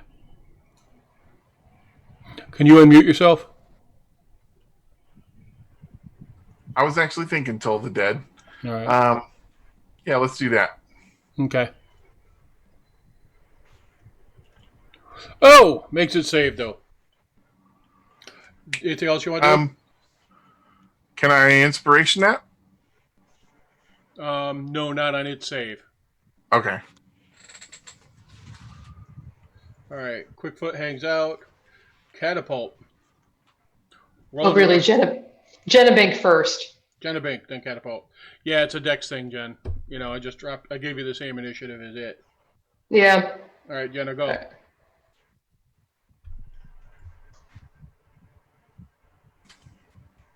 Those are double doors. You can go through. Are they? Yeah. Yeah. And they're wide open. Okay. So yeah, I'm going to go in because I have to save my kitty. There you go. Mialco Rubio, no. Hit. Catapult. Bang. I swear I'm not really smashing you on purpose. I'll fix you later. All Don't right. worry, Cat Sajak.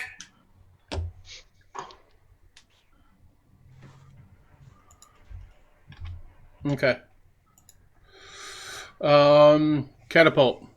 Yeah.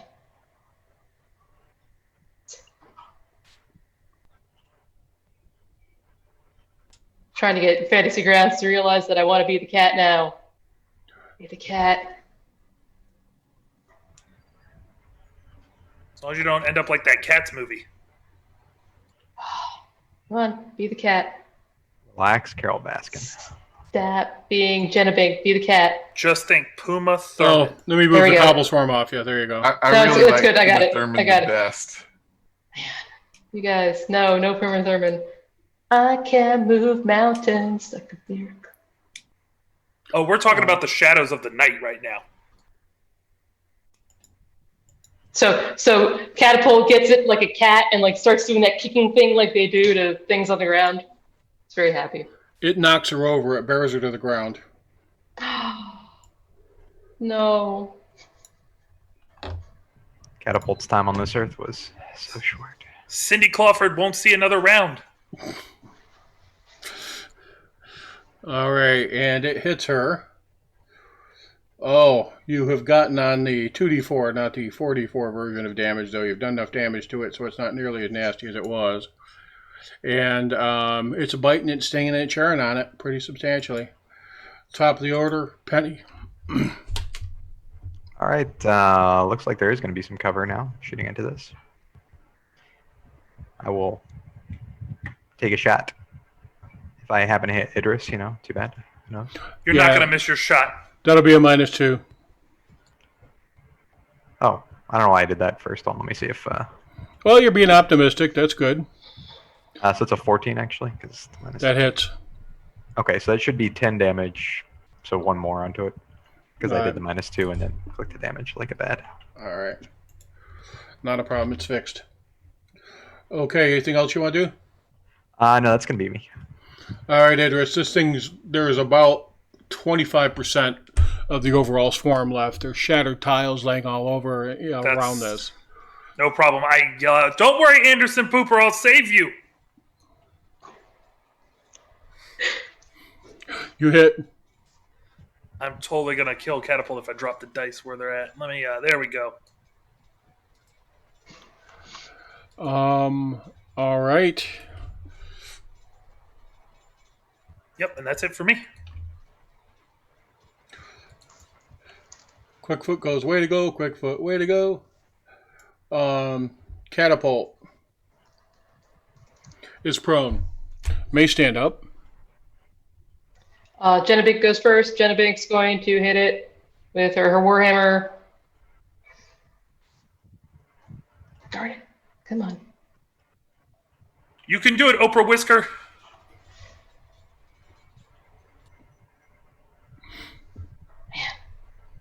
Fantasy Grounds is not liking me and getting the right person yet. All right, I guess Yeah. All right, so Catapult's just going to go first because, reasons. Misses. Oh. And did you miss, Jen? I haven't gone yet because I can't get it to target as Genevieve. Okay. So at the top are your characters. If you open up the character sheet as Genevieve. Yeah, that's not working. Oh, weird. Okay. The little question mark thingy, no, it's not working. Even though my dice are showing as Genevieve's, it's not working. Sounds like a user error. Oh, how dare you! How dare you! All right, I'm just going to do it this way. Dare you insult Chairwoman Meow? See if this works. And you miss. Oh, it doesn't work. It worked, but it didn't work. All right. Okay, I'm done. Jen, you can always go over to the combat tracker. See if that helps. Well, yeah, that's what I started doing. It'll be okay. I'll make it work. All right, it's still going after Catapult. And it knocks Catapult prone again. And it bites on Catapult with advantage. And hits the crap out of Catapult for another 2d4. We're going to have to do the Catapult Mark II. Catapult is got almost fallen over. Sides dented, smoke pouring out of it. Top of the order, Penny. All right, let's see if I can knock down this Cobbleswarm. Cobbleswarm, that's what I want. Let's see. Doing the same thing, shooting at the Cobbleswarm. I will miss Wow. magnificently.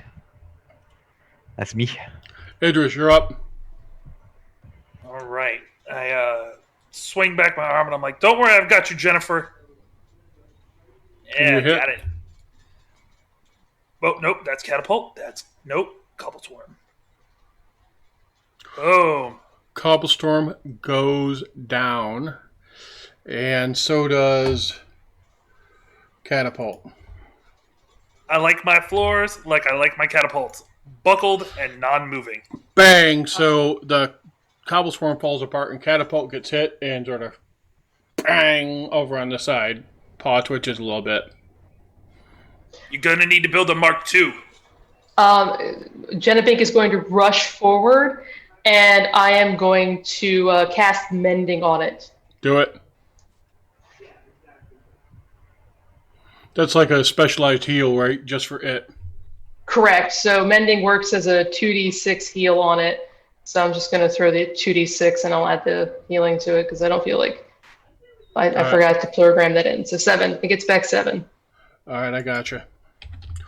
It, gets back up on its side and stands in position. It then repairs itself because it has self-repairing, if that's not scary. Go for it.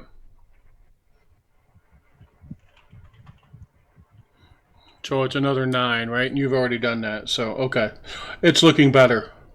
So here's where we are, folks. We are at 6:04. We've been playing for about 3 hours. I would like to thank all of you for playing today. When we start again next week, we will take a real serious look at this room and what's going on in here.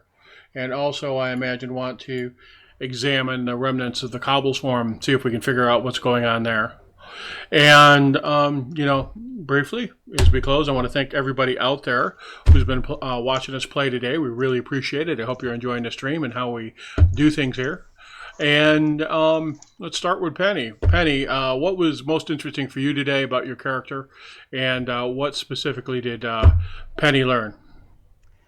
I think Penny's trying to trust people more in this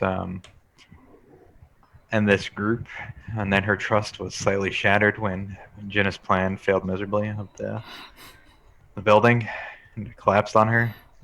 So I think that hurt Penny's feelings a little bit. But all in all, I think Penny is coming to trust people more when we're in that combat and Jenna fell and everything. We're all trying to take part in protecting one another. I don't know. I think she might still be a little on the wall about Idris, maybe. He's running away from cobblestones at the end of that fight. But, yeah. That's pretty much what Penny's learned so far. All right, cool. Jenabink, same sort of question for you. What happened for Jenabink today that you thought was particularly interesting, and what did she learn today? Well, first of all, Jenabink found this fountain with all this magic stuff, so there needs to be some more research and understanding of all these stupid arcane symbols because she doesn't have enough data to write a paper, and that is unacceptable.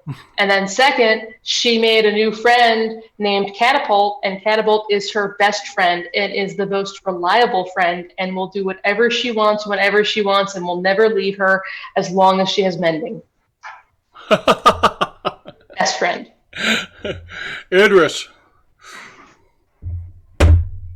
It's a bit darker around Idris right now. Bit darker.